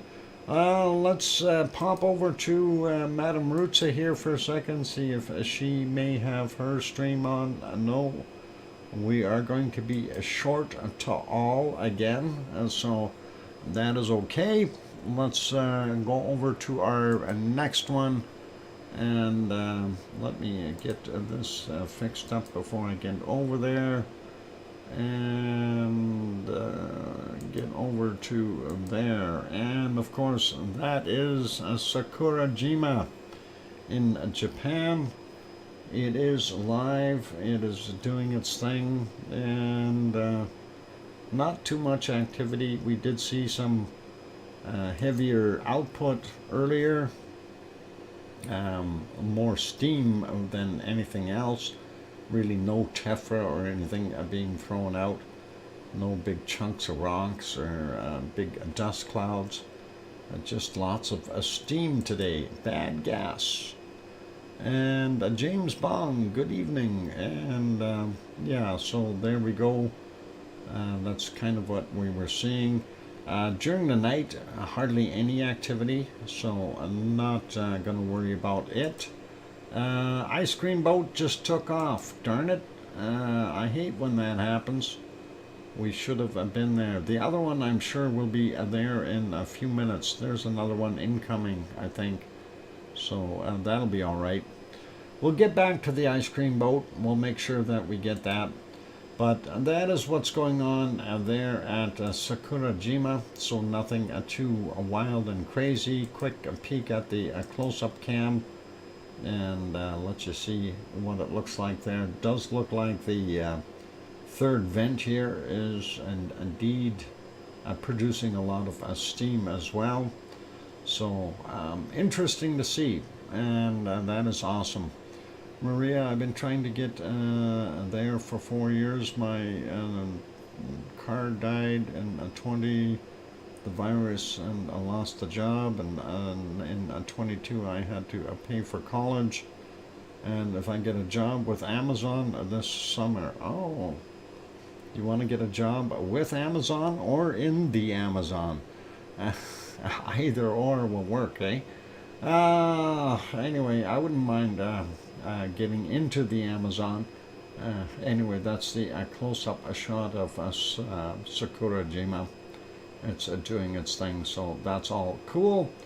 We'll leave that one be. We'll go to our next volcano, and of course this is our wonderful Suwanosi Jima, and they have it working again, and I'm glad that they've got a picture back on that camera. Let's see if we can get back to a point though where it was actually, pardon me, throwing out some stuff. It has been off-gassing a fair amount, but hard to tell with that cloud coming over. But this one here is definitely a plume of gaseous material coming from, and it's really hard to tell. It looks like it's coming from that back caldera. Let's see if we can back that up a little bit more. Yeah, it is coming from that back caldera, and you can see the nice plume, and that was at 7:42 a.m. and we'll continue back a little bit more, see what else we've got here, if we've seen any glow in the night. I do know that there was, yeah, somewhere around here. It looks like it's something coming out of the vent, but hard to tell. Really no glow though. That glow seems to have dissipated. So I think this one is taking a little bit of a rest as well. We'll put it back on alive, and looks like it might have some off-gassing happening now, but hard to tell. It's fairly steamy and kind of foggy there in a way. Probably a lot of moisture from all that rain they got the last couple of days. Streamed a green with Aurora. Yep. Anyway, next one is our ASO, and ASO is continuing to off-gas as well. Steam and SO2 coming out of there. That's basically what we're seeing. That caldera, of course, is a very, very large rain basin. So every time it rains, that lake refills somewhat. And we see lots of steam coming out of there, so all good. And that is kind of it for that one. Make that one smaller again. I go to our next one, and unfortunately Asama is not very visible, darn it. And Asama is going to be, I guess it's playing with us. It doesn't want to appear. We know what it looks like. We know it was off-gassing, but it just doesn't want to show itself. It's right behind those clouds. I can guarantee you that. Anyway, we'll keep an eye on Asama. Did the ice cream boats get back? No, no ice cream boat yet. We'll have to check back afterwards. And we'll leave that one be. And we'll get over to, let's see, where do we want to go next? Let me see if I can set this up and take a look here. And maybe we can go and see what, yeah, it's too cloudy there right now. I think we're not going to see anything from, yeah, it is cloudy there. From our wonderful Stromboli, so that one is no good. And of course our other one that we normally look at over there is our Mount Etna, and right now their camera system is down, but if we go back a bunch of hours we can see all the clouds that are all over it, and that is right there. Why is that? Oh, maybe I should make that, there we go. You can see the volcano, or a portion of it. It's underneath here, but lots of cloud in the way, unfortunately. So that's kind of what we're dealing with today. This is a little bit later, and I thought that was kind of neat, but they don't see anything. I hate when the blanket of clouds wraps itself around the volcanoes like that. It's nice, looks cute for a little while, but doesn't do us any good. We do know that it was off-gassing a little bit more than usual, but still nothing severe or no real technical measurements showing up. Here you can see it did have a little bit more of a rise in the last 24 hours. So we're hoping that we see it continue to go up rather than drop back down. So that is what's happening at our wonderful Mount Etna. And you can see our baseline here, and that we are actually above it. So if we keep this above a little ways more, we may see some eruptive activity. Volcano sleeping cloudy blanket. Yep, fluffy cloudy blanket. and that's all good. So let's put that back on live so you can see what's actually happening. And that is what they got live streaming something or other not working. Let's make that smaller. We'll go over to our next place of interest, and that one stopped working for some reason. And let me refresh that, and let's see if we can get it going again. And that of course is broken again. Sometimes you got to reload it 2 or 3 times before it'll play. And that of course Yellowstone National Park. And no, we're not going to be able to see Yellowstone. It's playing games with us. It doesn't want to connect. So something going on with Yellowstone. I'm pretty sure Yellowstone is still there though. I did watch Old Faithful earlier today, and the third time's a charm. No, the third time is redone. All right, let's pop over to our earthquake map then, and we'll see what we can start getting at. Yeah, the buffalo maybe have done something to the cameras. Who knows? Anyway, looking at the map, the first thing that I noticed here is we have an odd quake in Africa. And that is Congo/Uganda, 4.9. I am selling property up here in Ethiopia, and it's on this side where you've got a mountain back here, and we can put some palm trees in. In a few years, you're going to see that all crack open, and that'll be the new gateway and up there, and you can have some beachfront property. It's going to be really cool. I'm kidding. It's kind of the way it is. But yeah, portion of Africa eventually will break off. Let's look over here though, see what we've got going on in our Aleutian Islands. We do see a 4.5 here. Came in yesterday at 2325, 10 kilometers down, and very interesting. Thanks, Sue, for that 5-minute warning. Tanaga Island here, continuing to see some small quakes happening, and some as big as 2.8. What do we got there? 1.6. Yeah, just to kind of look at these a little bit. 1.1. You know, very small quakes. But they are continuing there.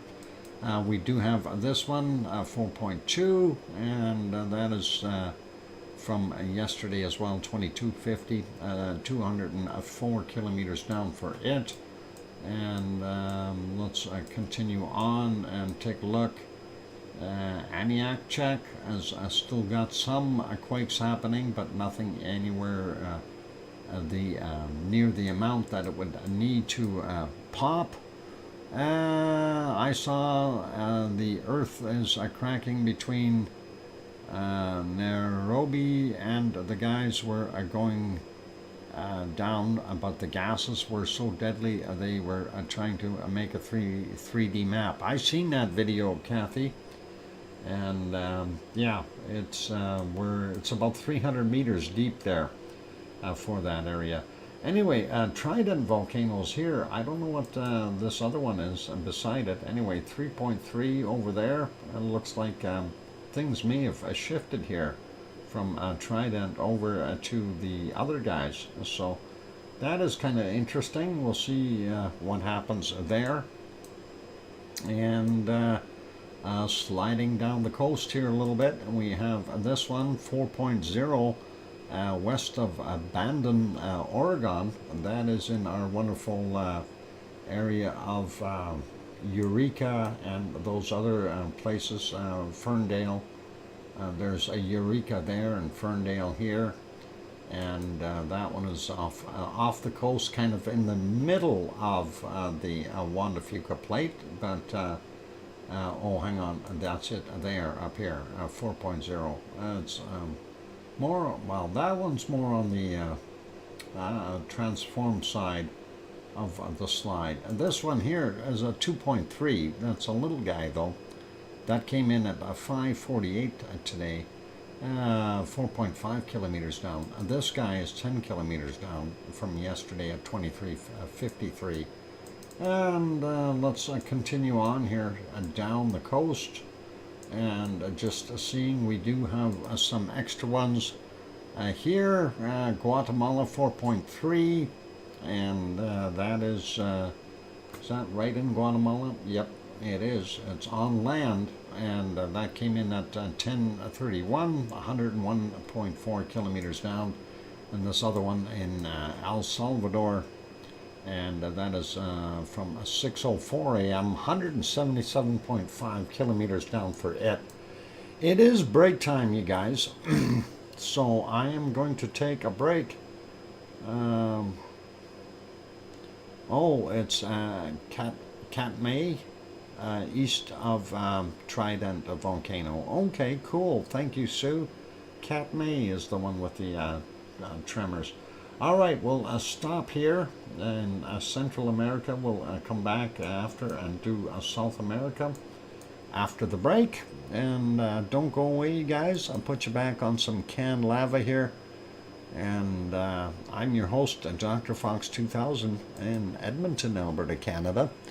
And you're watching VolcanoX. If you have not yet hit that like button, please give it a quick bop. That would be awesome. Also, if you haven't subscribed to the channel, you do consider subscribing if you feel we've earned it. On that friendly note, I'll be back in 5 or 6 or 7 minutes. Don't go away. Thank you.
go. I've got that microphone back on. Welcome back, everyone. I'm your host, DrFox2000.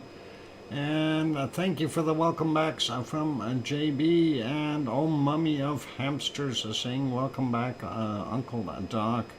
And thanks, Mars and Kevin and Kananaska's Country. And I hear you, Dr. Fox 2000 from Sharon Stewart.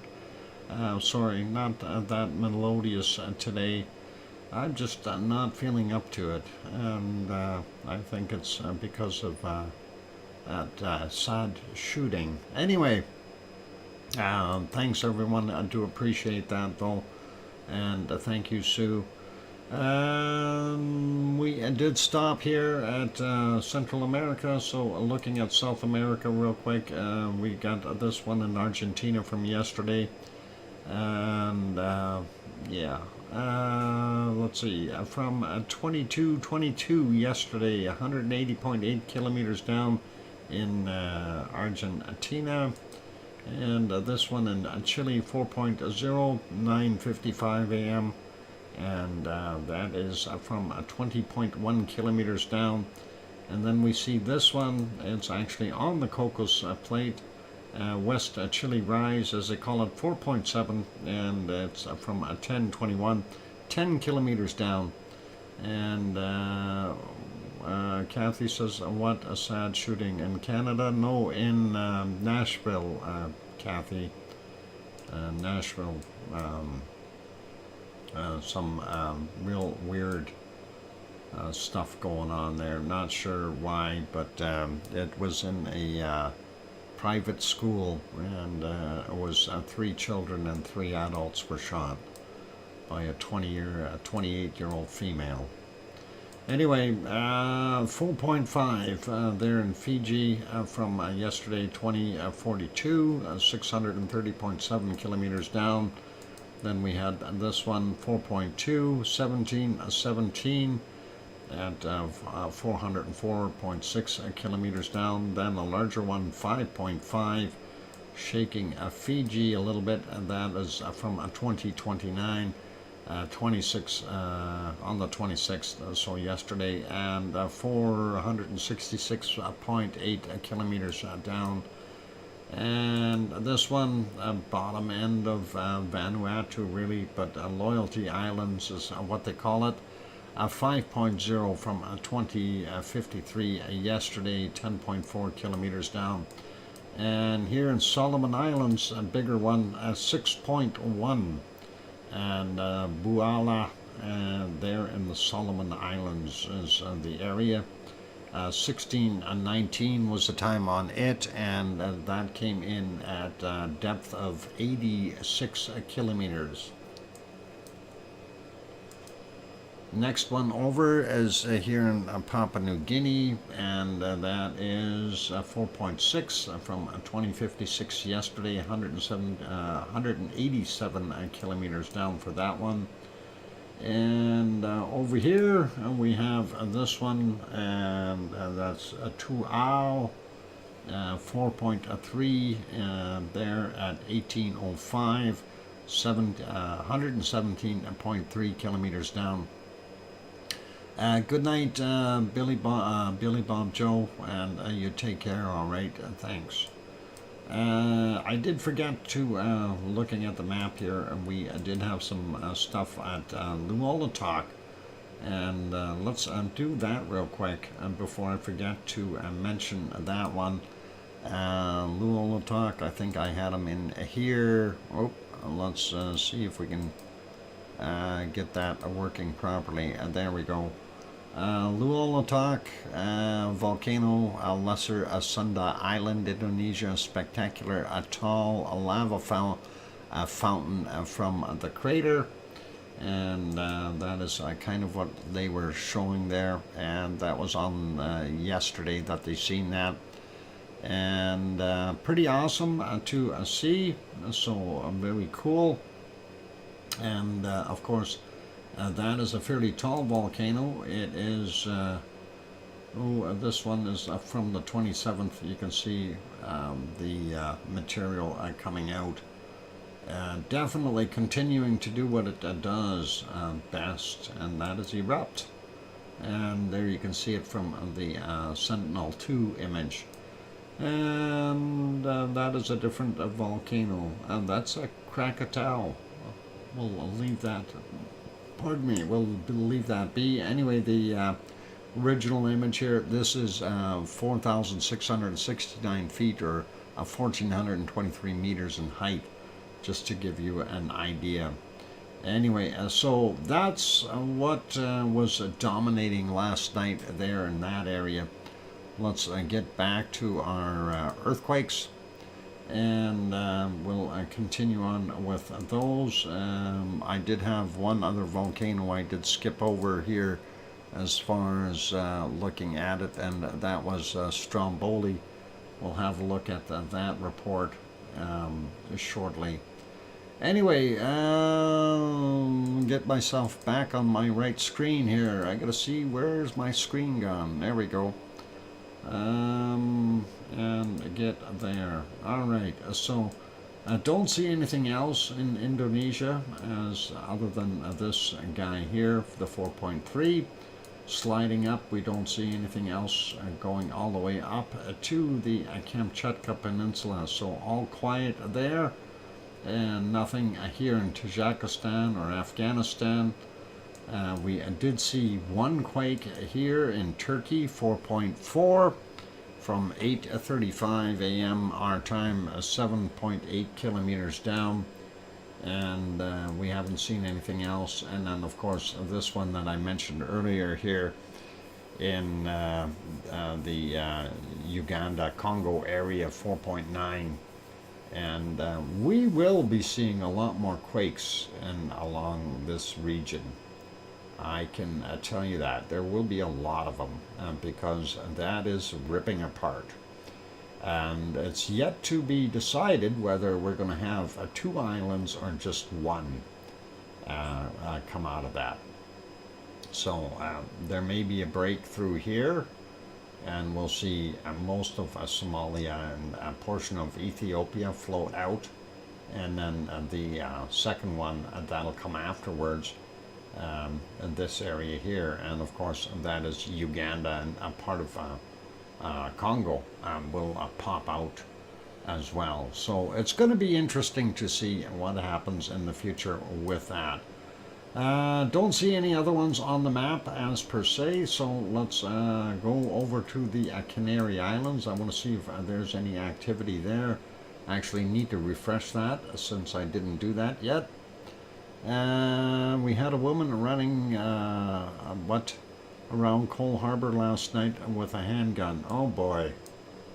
And that is crazy. We do have this one here, was yesterday at 9:47, 3.5 in depth. I'm surprised we didn't see that one yesterday. Then we all had a couple other ones that are older.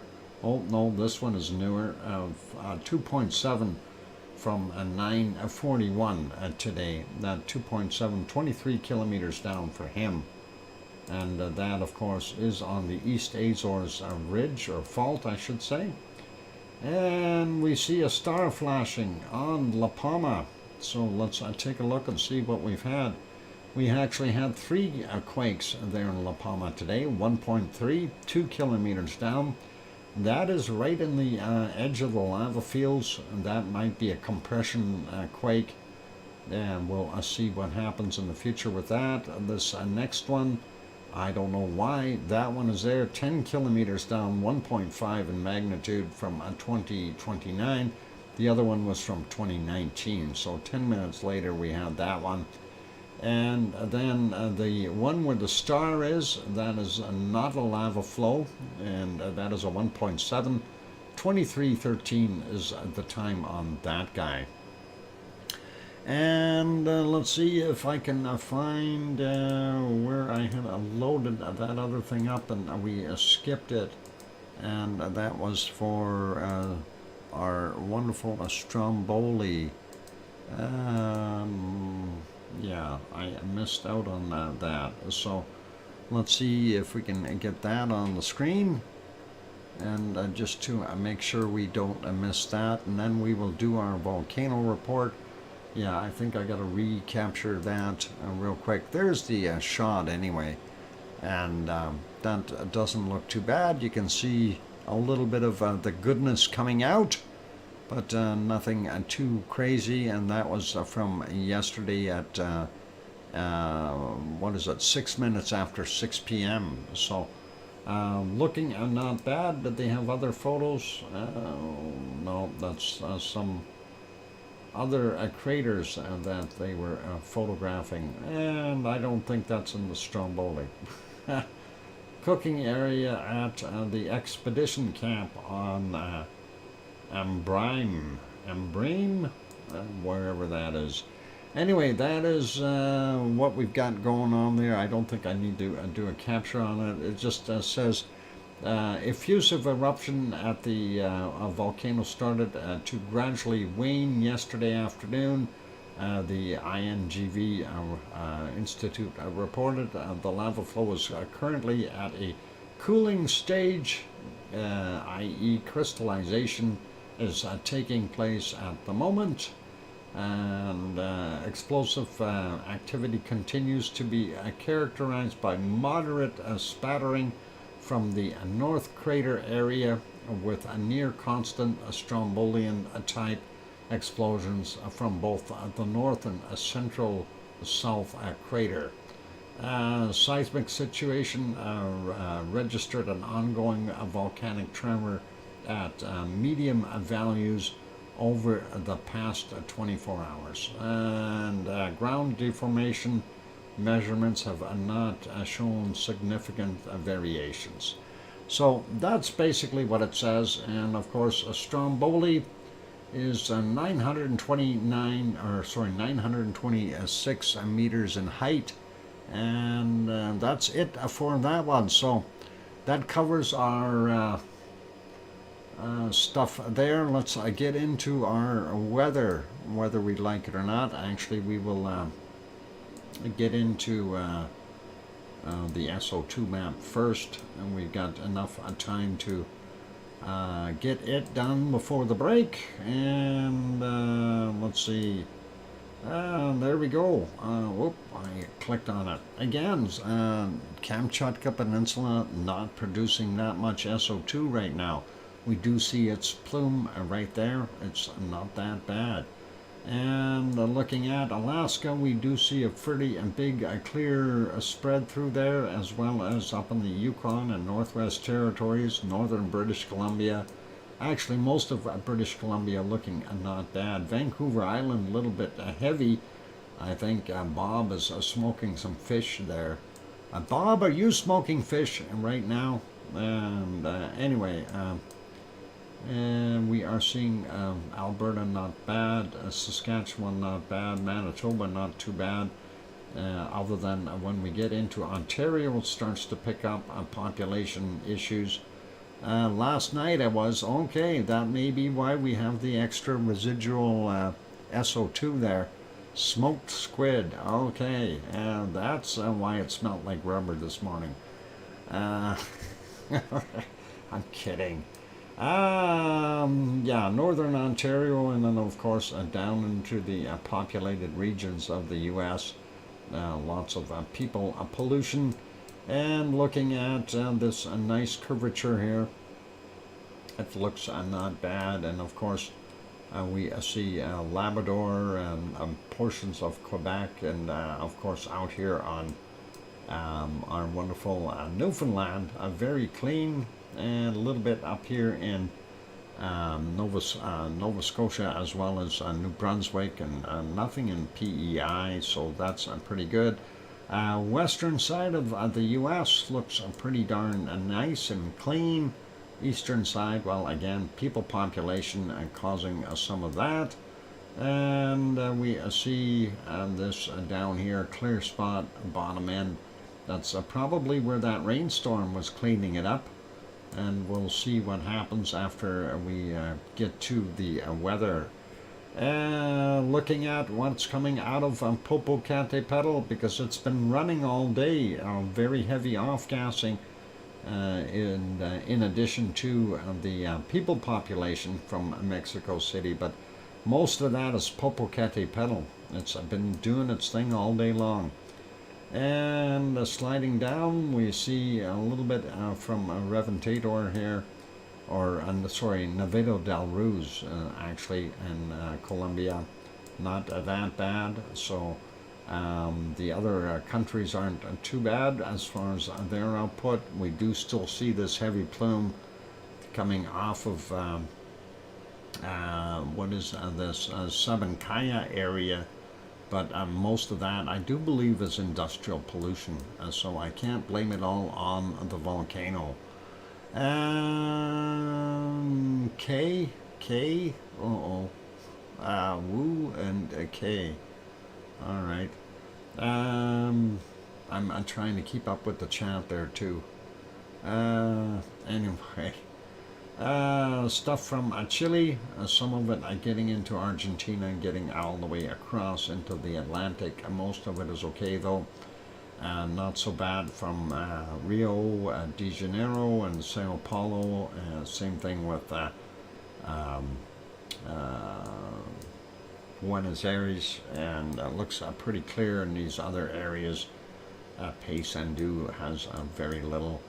And let's continue on and take a look over here. New Zealand, not bad for White Isle volcano. The oil refineries here near Melbourne doing their thing. Coking plants still coking up here around north of Sydney.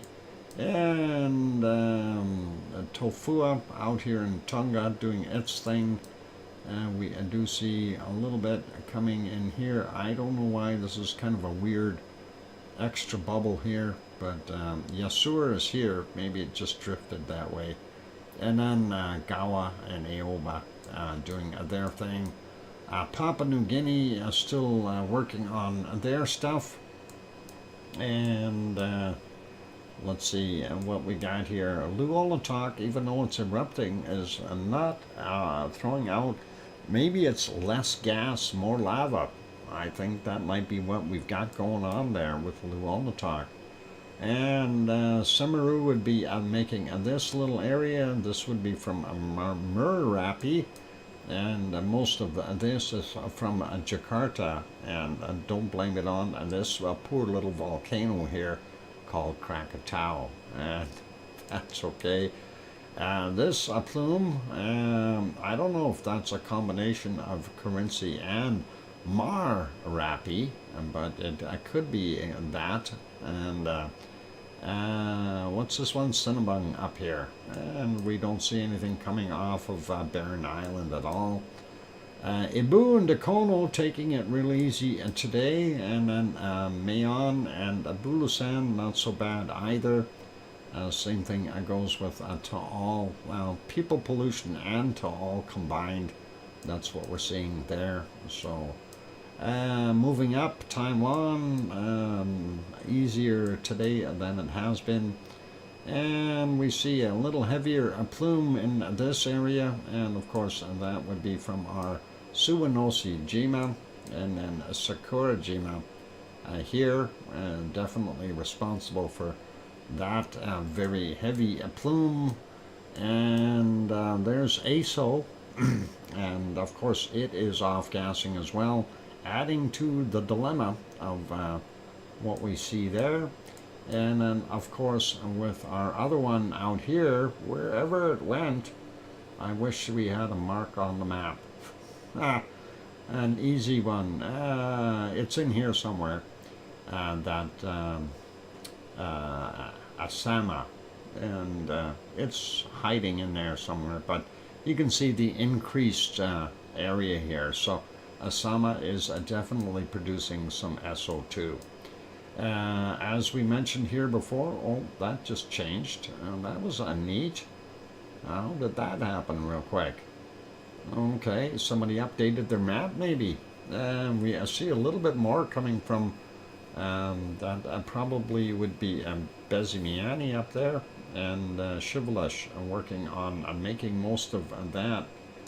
And going up here, looking at India, pretty normal for their stuff. South Africa still smelting gold into getting all the gases into the Indian Ocean there. And this would be Goma 1 and 2. What is it? And near Ganga is one of them, and the other one was, I can't remember.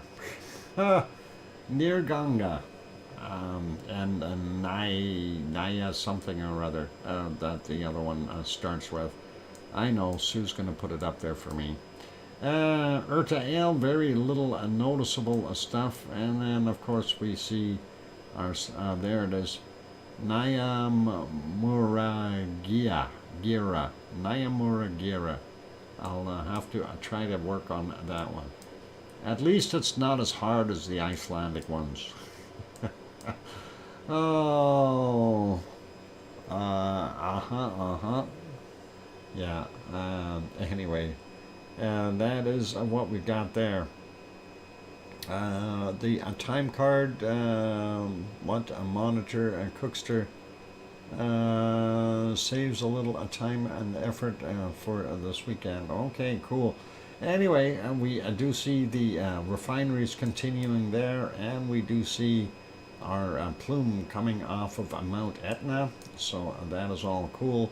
It looks like most of Europe isn't doing too bad. Top end of Germany and going into Poland, a little heavier areas, but other than that, it looks pretty good. Iceland looks really clean, and we will leave it as that. What we're going to do is, when we get back from the break, we will do the volcano report, and then we will get on to the weather. So don't go away, you guys. Keep smiling, and I know it's not the normal route of doing things, but I'm a little messed up today. It's okay, and we'll keep smiling anyway. For those good people who have not yet hit that like button, please do help us out. Give it a quick bump, and also if you have not yet subscribed, consider subscribing. That'd be awesome too. On that friendly note, I'm your host, DrFox2000, here in Edmonton, Alberta, Canada, and I will be back. And this is VolcanoX, and welcome, Grand Zed. I see you there, and Cookster as well. Here's the music.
And there we go, that microphone is back on. Welcome back everyone. I'm your host, DrFox2000.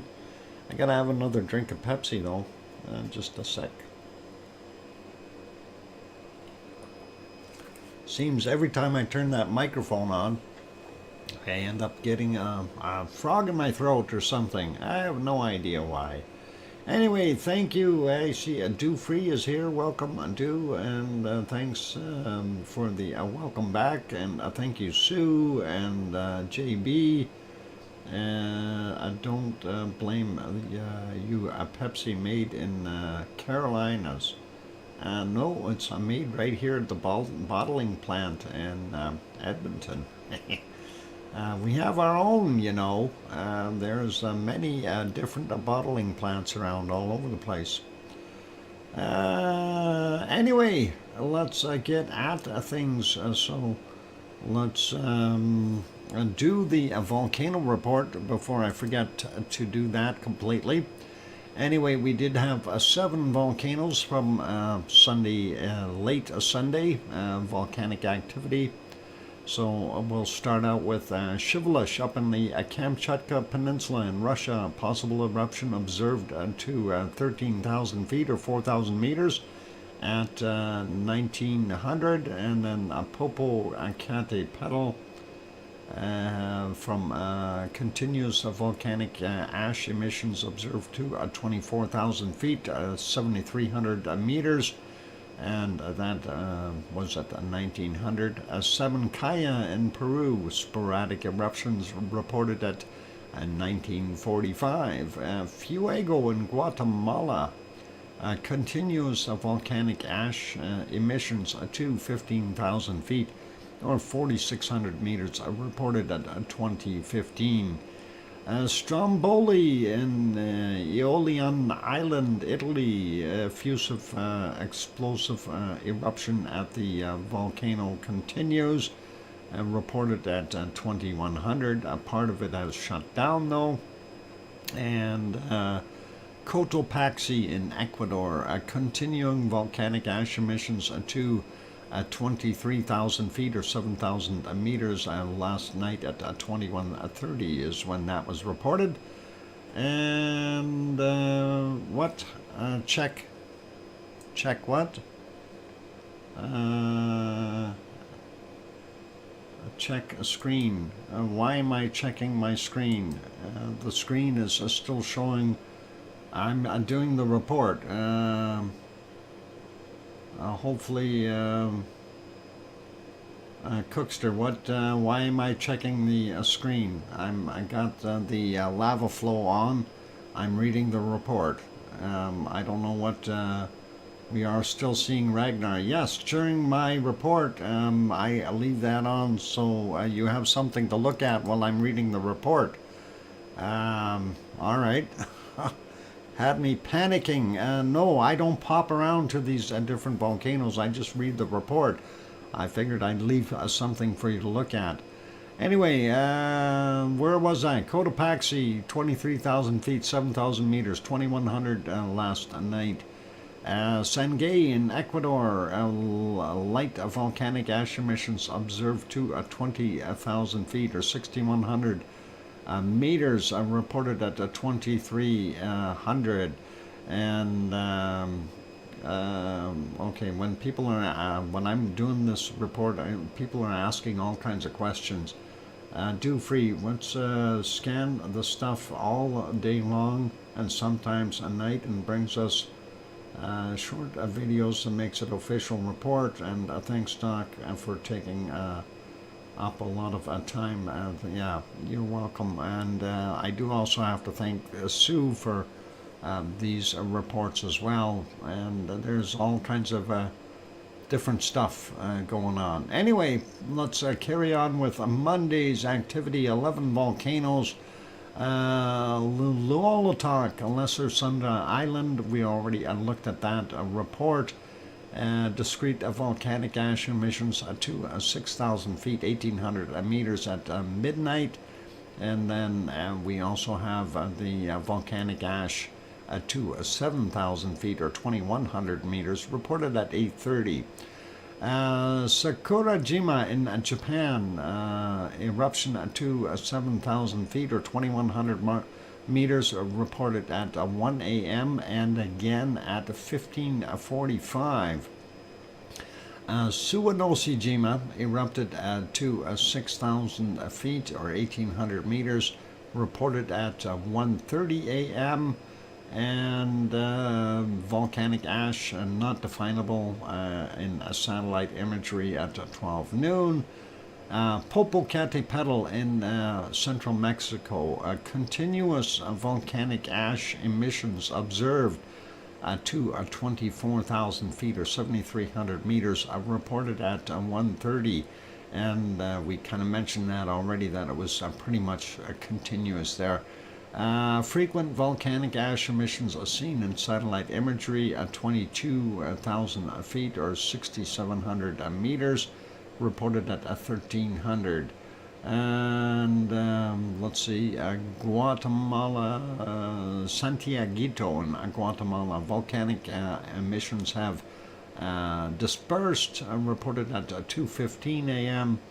And then volcanic ash emissions are seen in satellite imagery to 15,000 feet, 4,600 meters at 14:15.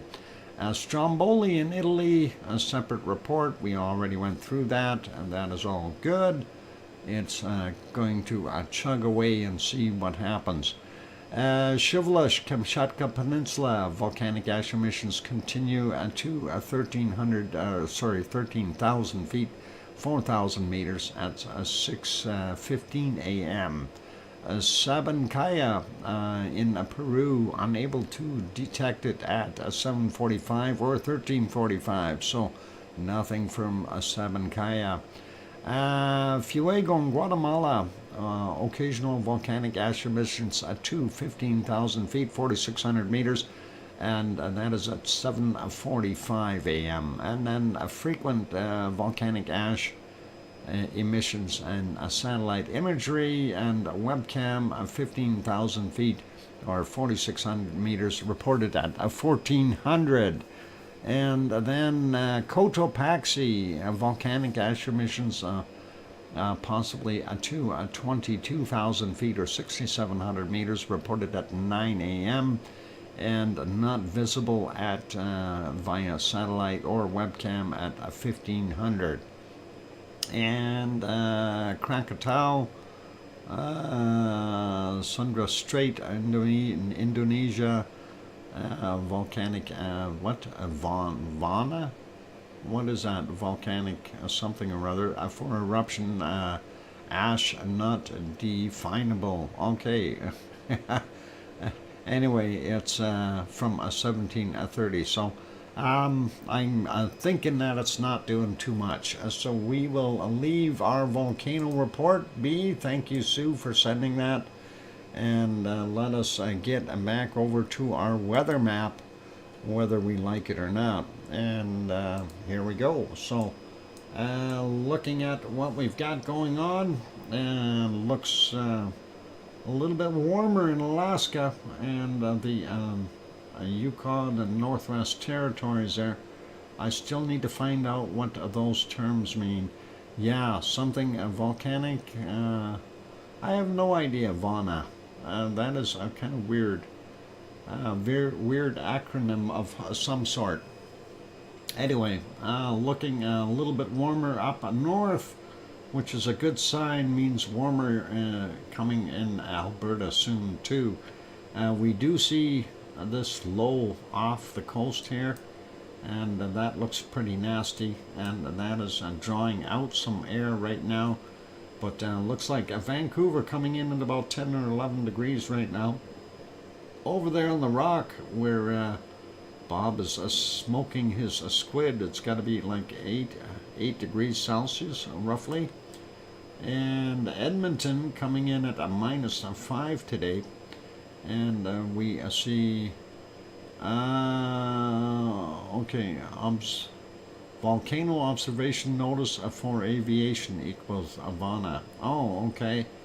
All right, I'll just use Vana because that'll be easier. -5 here, so that's okay. And looking at swift current, -12, and Kananaskis country, you got a little colder there. And looks like a -14 in Winnipeg, and boy, GDM has got about -17 or 18 degrees out there. That is not so good.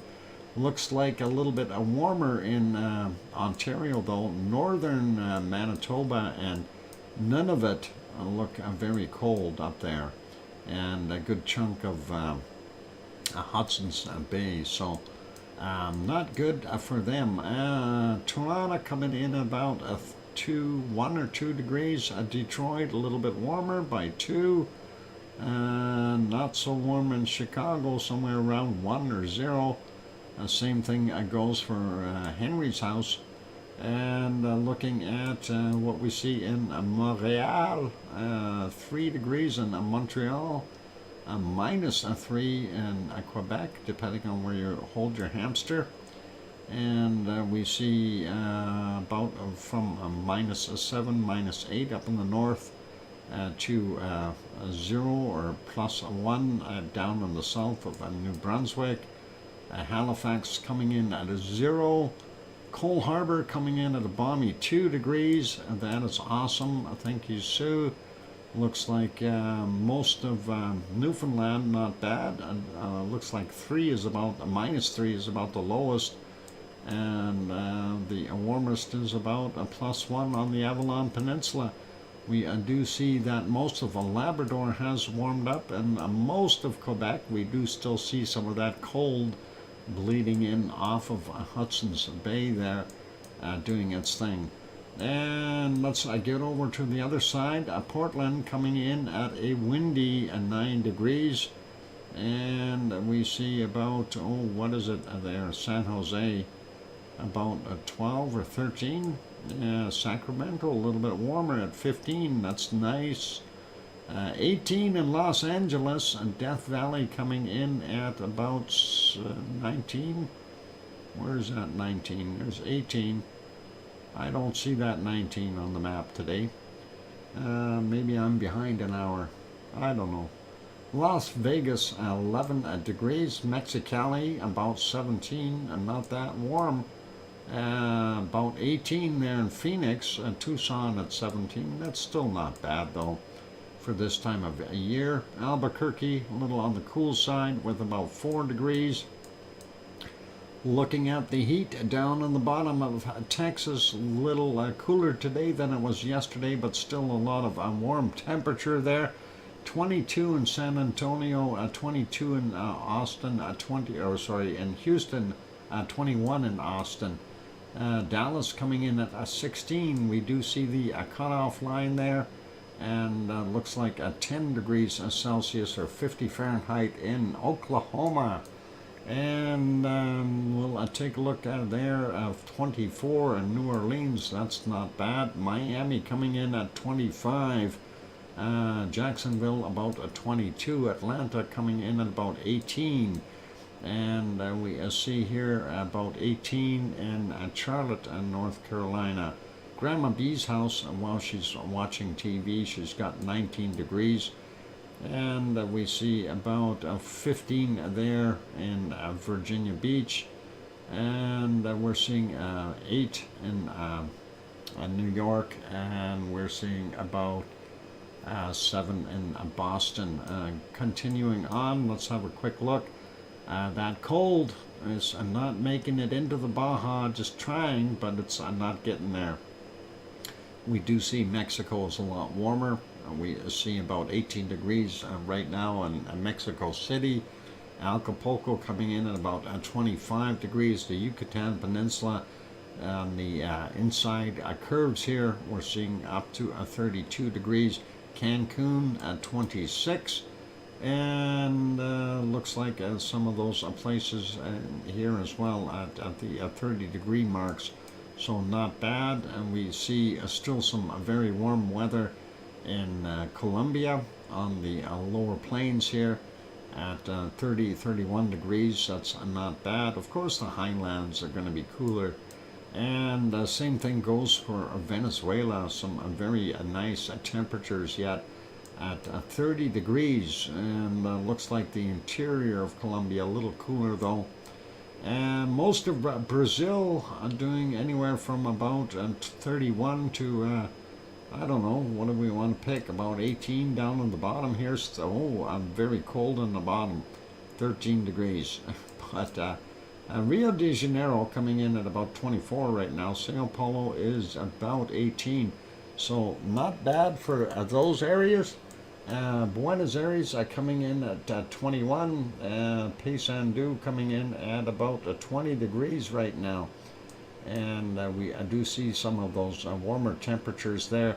Still nothing really to brag about as far as high heat. We do see the cutoff point here, and the bottom end of Argentina not so warm. Same thing, of course, with Chile being chilly. Santiago in Chile, there's 16 today. Let's zip over to New Zealand, and here's what Grenzad's complaining about. The 6 feet of snow they're going to get. No, hang on. Anyway, it looks like it doesn't look so happy there.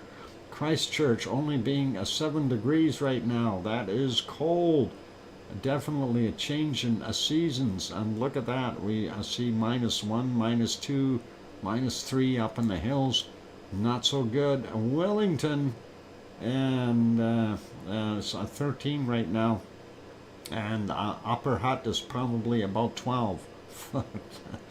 Or is that Lower Hutt? Lower Hutt, yeah, Lower Hutt might be warmer right now. Upper Hutt is colder. 16 in Taupo, that's not bad. And then we take a look out here. We see that areas on the coast of the Bay of Plenty, we're up to 20 degrees. Auckland coming in at about 18. Autumn, is that what they call it? That is interesting season. We don't have that season here at Grenzad. We only have the two here. We have a winter and construction, and we're waiting for construction to come in. And looking at Hobart, only 14 degrees. Looks like they're having their autumn as well. And looks like about 19, 20, 21 there in Melbourne, depending on where you hold your hamster. And 20 in Adelaide. Sydney a little bit warmer, I think, at 25. That is nice. Ooh, some hot temperatures in the outback. Well, definitely 37s. Looking at Brisbane, home of Oz, coming in at 31 degrees. 30 degrees right now. That's pretty close. So very nice Oz. And that outback looks pretty hot at 38. We see out here, I don't see anything higher than 38, but that's still cooking it. 37 over on the other side as well. And looks like we got a storm system there. Perth coming in at about 22 degrees, so that's not so bad. Looking over here at our wonderful Fiji, 28 degrees, yeah, pretty normal. Vanuatu, pretty normal. Same thing with New Caledonia, and of course I'm not even going to get into these islands. Solomon Islands, and of course Papua New Guinea doing their normal thing for this time of year. I see some 33 degree temperatures in some spots there. So cooking, and eastern Indonesia warm as well. And yeah, all the way through. They got nice weather right now. 28 degrees in some spots on Java, 29. And a little bit cooler there, of course, on the Sumatra and the other Malaysian, Indonesian areas here. A little bit, well, I guess warm enough. It looks like about 30 or 31 there in Bangkok. And thank you, Sue. Manila coming in a little warmer at 32, 33. So quite warm there. And again, we see the colder air flowing south out of the East China Sea, and we are still seeing that big split in temperature on Taiwan. Quick peek at Kagoshima, 17 degrees there right now in Japan, and we see all kinds of colder weather up in the northern portions, and that is, I guess this high is just stirring up that. Looks like a high here as well, kind of drawing in some of that colder air. Sapporo coming in at about 9 degrees, and that is not so good. Did I say Tokyo at 11? Kamchatka Peninsula warming up, and slowly they've got a low sitting here. I don't know what that low's trying to do. It's pushing up warm air, maybe bringing some of it up anyway. Trying to keep it warmer. Pardon me. And looking at Sri Lanka, pretty normal. 23 to 26 is a pretty normal range. Looking at Delhi, 17 degrees there. Most of India looks all right. Madagascar hasn't changed temperatures in years. And Cape Town coming in at 17. Yesterday it was, I think, about 15. So nice to see that. And they do have some cold here, with that high holding those cooler temperatures in place. And we see Africa starting to warm up more. We are seeing some 31 degree temperatures over to the central western portions, and then getting up into the Sahara Desert. You got to remember, this is nighttime temps right now, so that is what we're seeing. And let's see, who else popped in? David Brewer was hot today. Oh, excellent. And looking at Saudi Arabia, they are actually still seeing some 29 degree temperatures in the south. Looks like about 23 throughout UAE, and variable stuff from about 21 to about 25 to 27 maybe there in Oman. Warmer in our wonderful Yemen up near the border. Looks like the highlands are still cold though, but in general looks like Saudi Arabia is warming up. Baghdad hit 16 today. Cairo not warming up enough yet, 13. And looks like Libya did warm up. Tunisia and Algeria still have that cold sitting up on the top. Same thing with the elevated areas in Morocco. And let's see what we've got here in Turkey. We do see the warmer airs blowing up, and hopefully it'll start to warm stuff up. We do see some minus temperatures again in the eastern portions of Turkey. Adana coming in at 14 right now. That's pretty good. Malatya coming in at 7 degrees. Piggy's house. Piggy has got about 17, 16 or 17 there. Sue, exclamation. You wanted exclamation WAN. All right, but that's okay. We'll skip that instead of the @ sign. Athens coming in at 12. There you go. Oh, yeah, there we go, 17 degrees, and just what it said on the map. And Radanzo coming in at the North Pole is not 4 degrees. No, I don't agree with that. Let's see, and we're 7. It's showing about 3 here on my map, and that is weird. And that's a big difference. The North Pole is like 70,000 below zero. Anyway, Naples coming in at 11, Rome at about 9, and Milano up here coming in at 7. And we'll skip over and take a look at not that warm yet in Portugal. 15 in Lisbon, though. That's not that bad. 9 in Madrid. Aurelio's place only 6. The coastal area is a little bit warmer, but that is the Earth is flat. Of course it is, and that's why we That's why, uh, David, that's why they fly in from all around the Earth to the Flat Earth conventions. 6 degrees in Nantes. Paris has 3. Munich is about 0 right now. They could get snow there. 0 in Frankfurt. 0 in Cologne. And Yvonne Kunkel mowed her lawn today, and it is 0 degrees there now. It's just in time for the new snowfall. 0 in Brussels, Belgium. OFU Lux, OUF Lux, what is it? Plug in your spaceship tonight, your flying saucers, below freezing. And we see 3 degrees in Amsterdam. Going over to Berlin is 0. And Hamburg coming in at 0. Copenhagen coming in at 0. And -1 in Aarhus. Let's see, a -7 or 8 there in Oslo.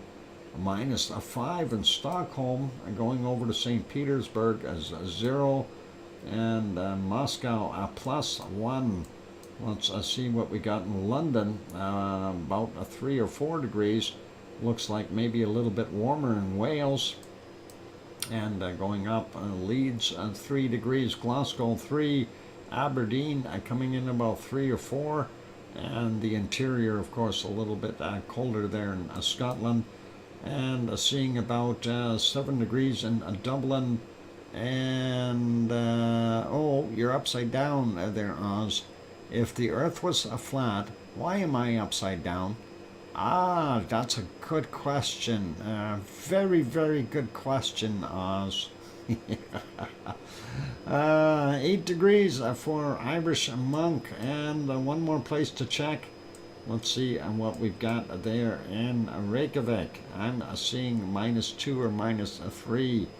And yeah, there's a -2. I'm not going to touch that one. Oh, why are you going to touch that one? Oz has been upside down for years, and it's all good.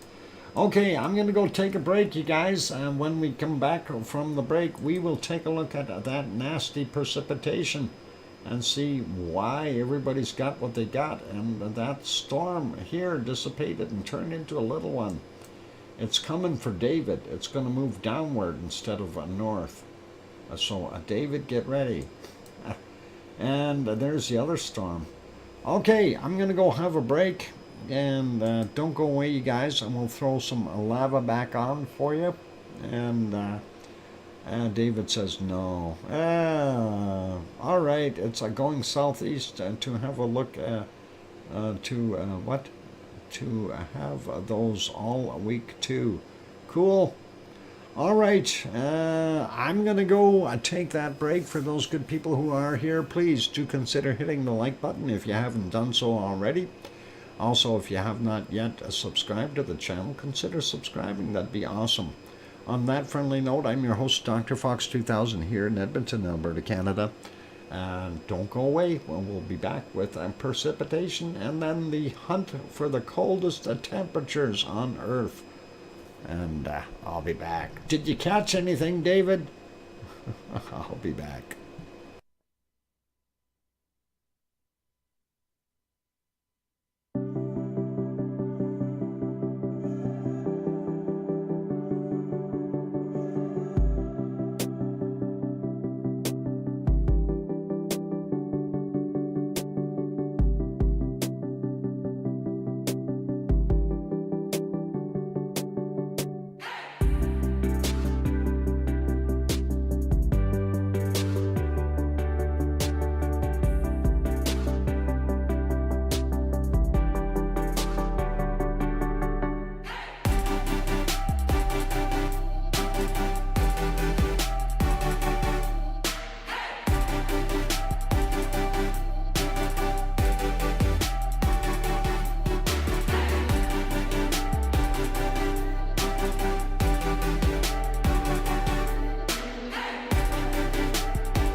go. Microphone is back on. Welcome back, everyone. I'm your host, DrFox2000, and you're watching VolcanoX, a live stream.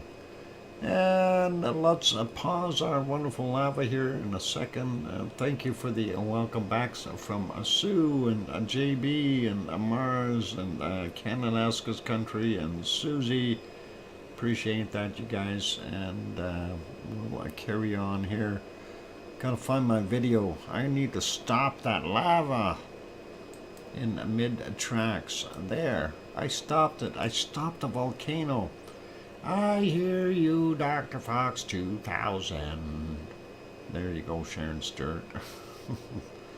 Anyway, let's get back over to our weather map. We wanted to see where it's snowing. And it may be snowing up here in our wonderful, what is it? North Pole, Alaska. Yes, I got some snow.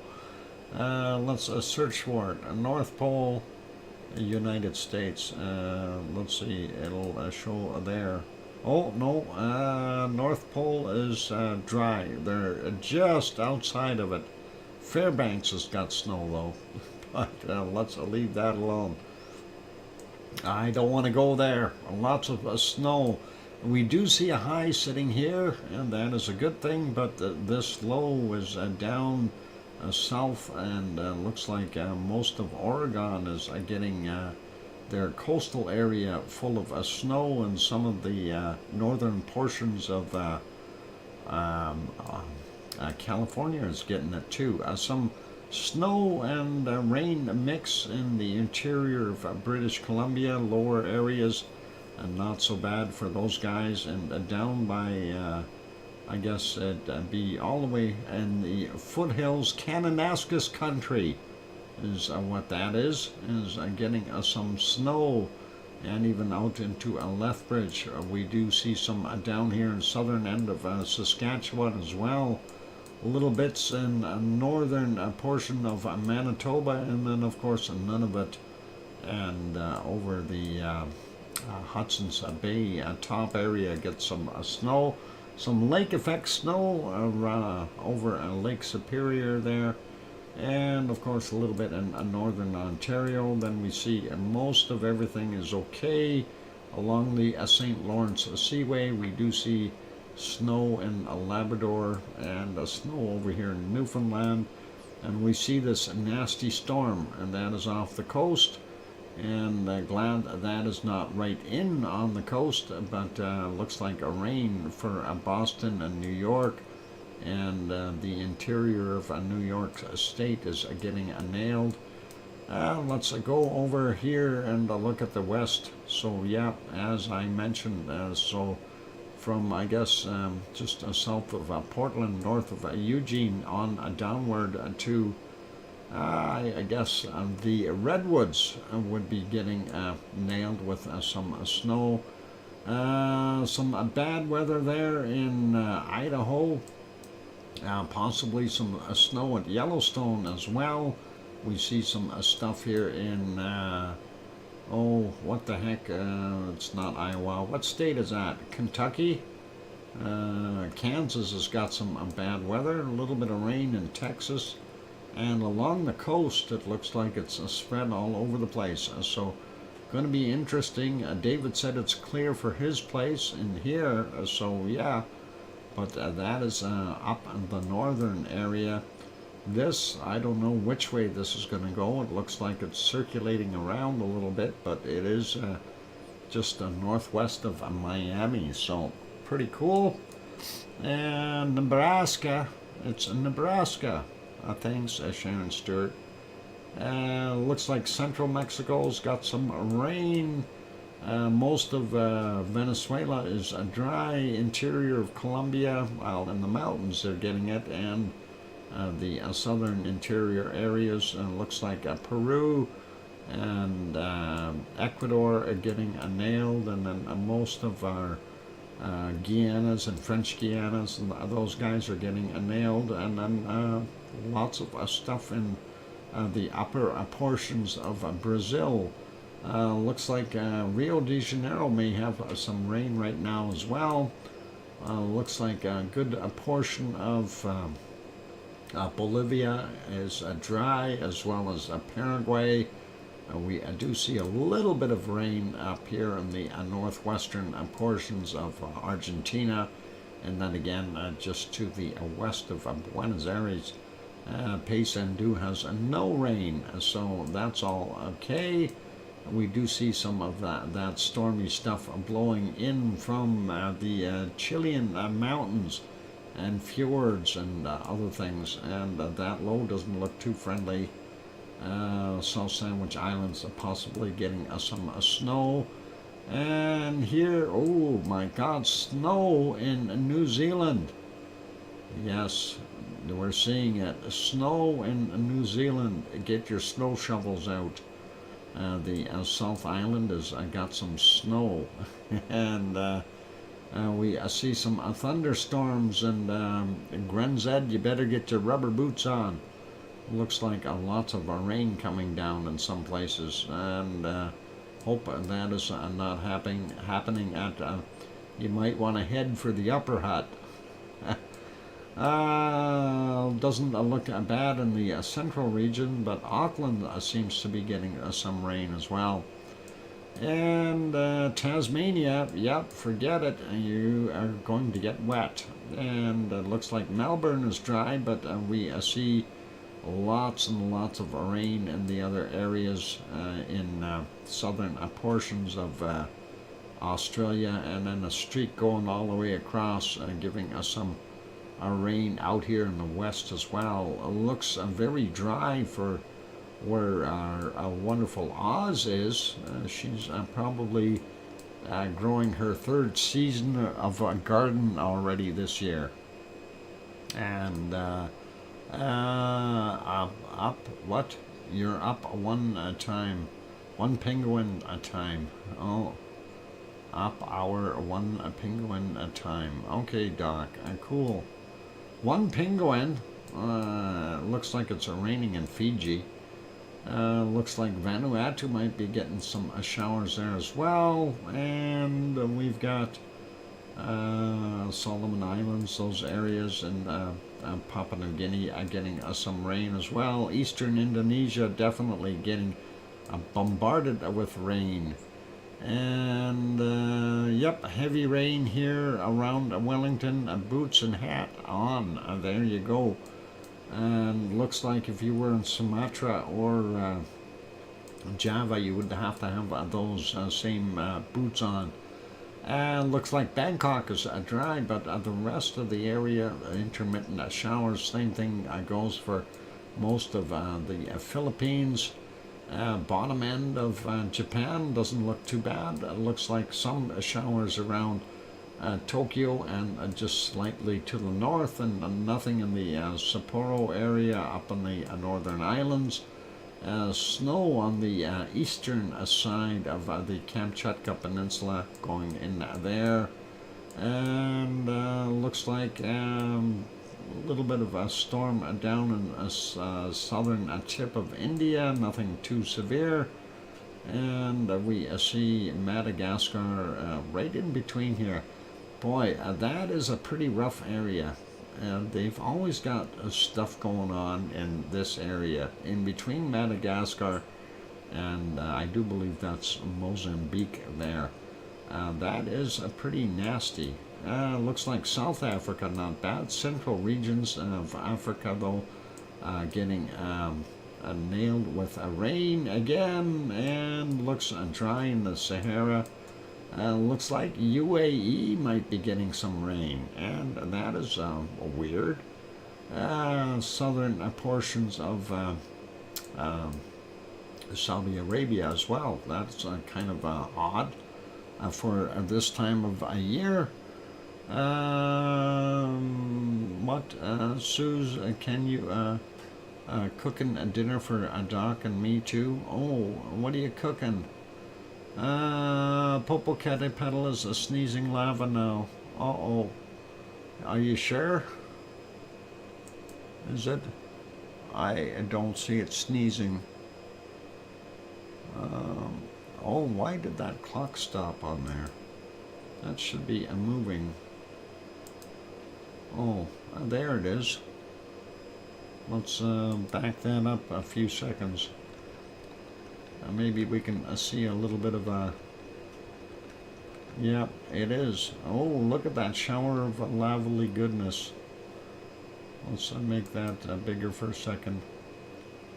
Just to watch it. Yep, just a little bit of bacon coming out of there.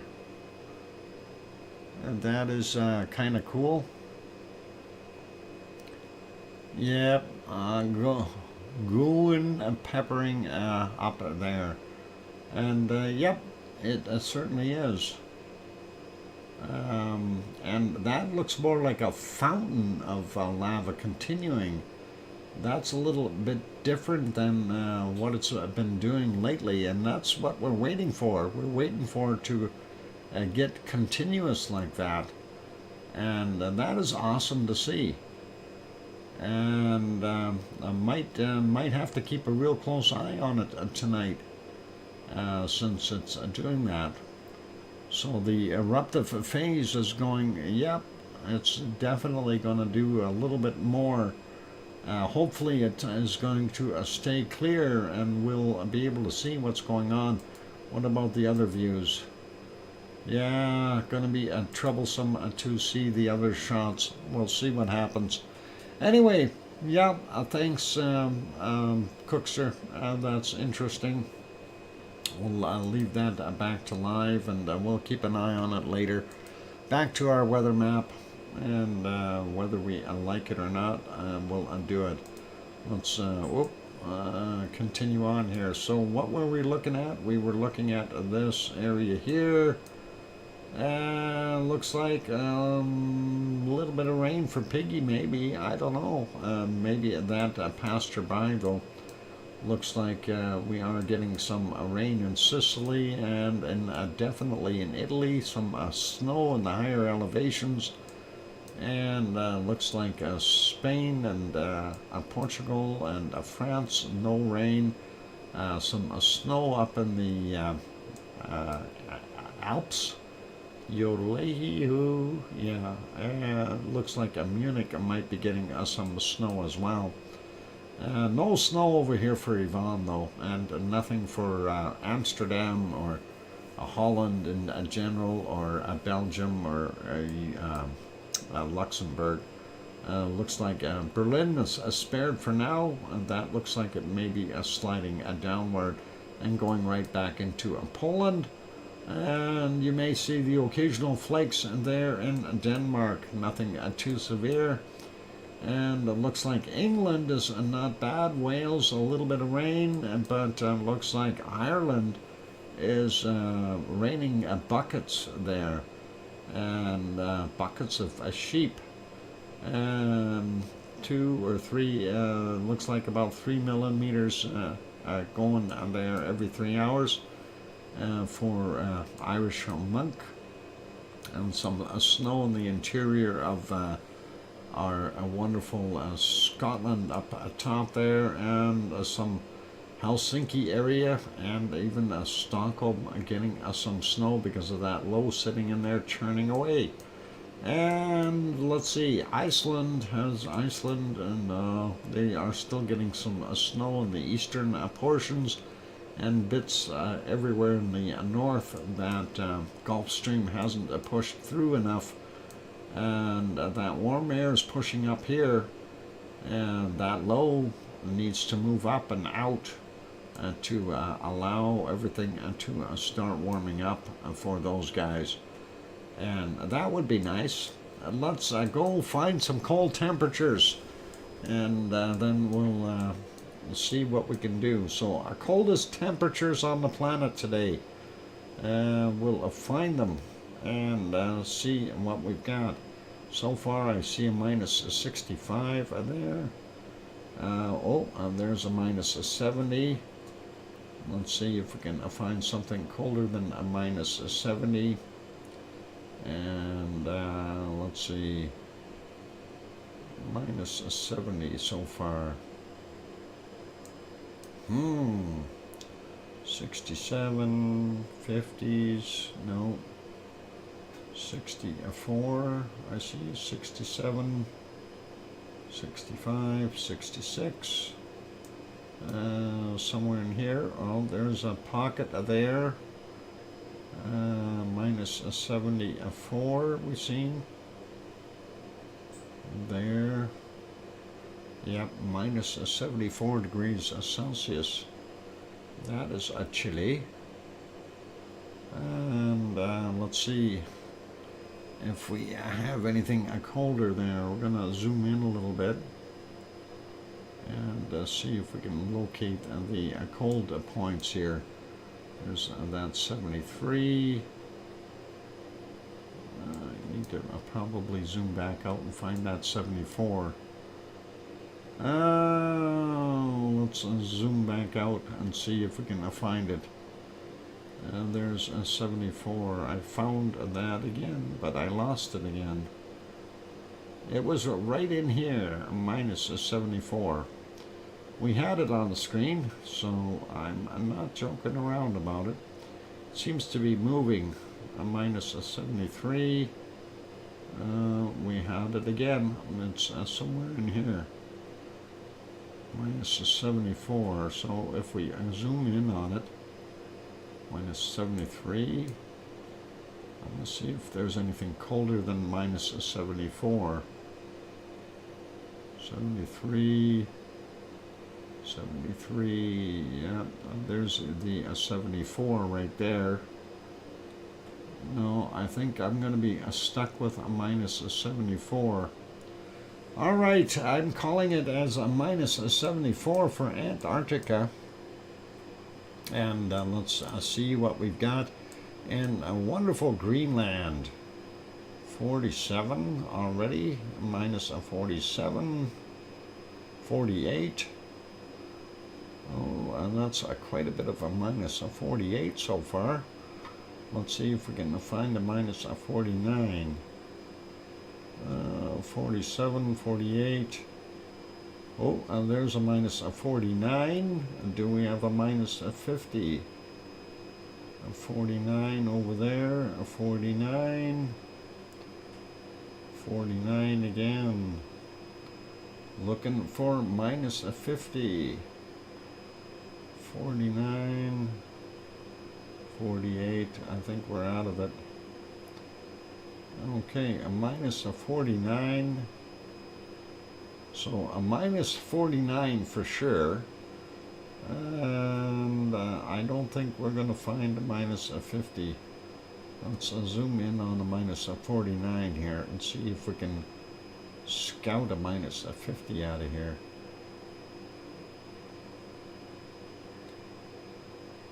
No, I think we're stuck with a minus a 49.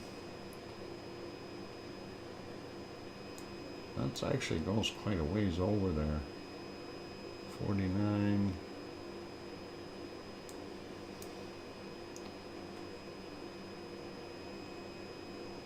Yeah. It's in that one region, it's all a minus a 49, so I don't think I'm going to get down to minus a 50. Let's leave it as a minus a 49. And we will see what the Canadian North has got to offer us. And we'll see if we can find something really cold. Minus a 34 so far. And a 32, that's no good. How about here? 37, 38. And what do we got? 37, 38. Minus a 38 so far. And that looks like about the coldest place. 37, where'd a 38 go? Right there. 37, 38. 37, 38. Okay, so there we got a minus 37, 38. Let's check down here. Oh, I found a minus 39 right there. Okay, minus 39 is what we got to beat. So minus a 39, and that is just an isolated spot there. That's amazing. Minus a 35 there. No, here's the cold path. Minus a 35, 36, 37. Doesn't look that good. Minus a 36. And no, not there. Here's a spot there. Minus a 37. We need to beat minus a 39. We've got minus a 37 so far. Or sorry, minus a 39 so far. I mean, we need a minus a 40. How about right there? Give me 40. Minus a 40. No. And let's see.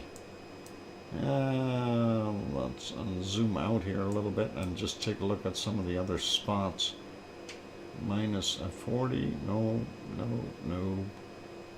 Right in there. Minus a 35. No. Not gonna work. And well, I'll live with a minus a 39 for right now. And let's go over and take a look in Siberia. Well, northern Russia. Siberia is too generalized. And we will see if we can find something really cold here. So far, minus a 38 is what I see. Let's see if we can find something a little colder. Minus a 39. Right there. 37, 39 again. Come on, minus a 40. Where are you? 38, 37, 36. Let's see what we got. There's some other spots here where it should be colder. 37. No, not there. What about over here? 37. Things that make you go, what about these islands up here? No, they're warmer today. They are warm, tropical warm. So let's stick with the mainland. Let's take a look way over here. And that is still Russia. So let's check there. Minus 36, 37. And not seeing anything there. Little isolated spots here and there that are cold, and that makes it always tough for hunting. What about in here? Minus 32. No. 32, 33. No. Let me look at this map. Where the cold stuff has got to be, it's got to be up in here somewhere. Well, we do see there that slot, and then of course this one here, and there. But it's got to be in here that we find our coldest temperatures. Minus 39 there. I need a minus 40. Minus 40. Where are you? And we need a minus 40. Minus 40. Where are you? Come on. Quit hiding on me. Probably one of these silly spots down here that's all by itself. What about right in here? No, that looks too warm. Too warm. It's got to be up in here maybe. Minus 36. No, that's no good. What about this little guy? Minus 35, 36. No, not going there. That is not doing it. What about in here? Minus 36. No, not seeing anything colder. There's my 39 up in here. 37. No, 39 again. Come on, give me a minus 40, please.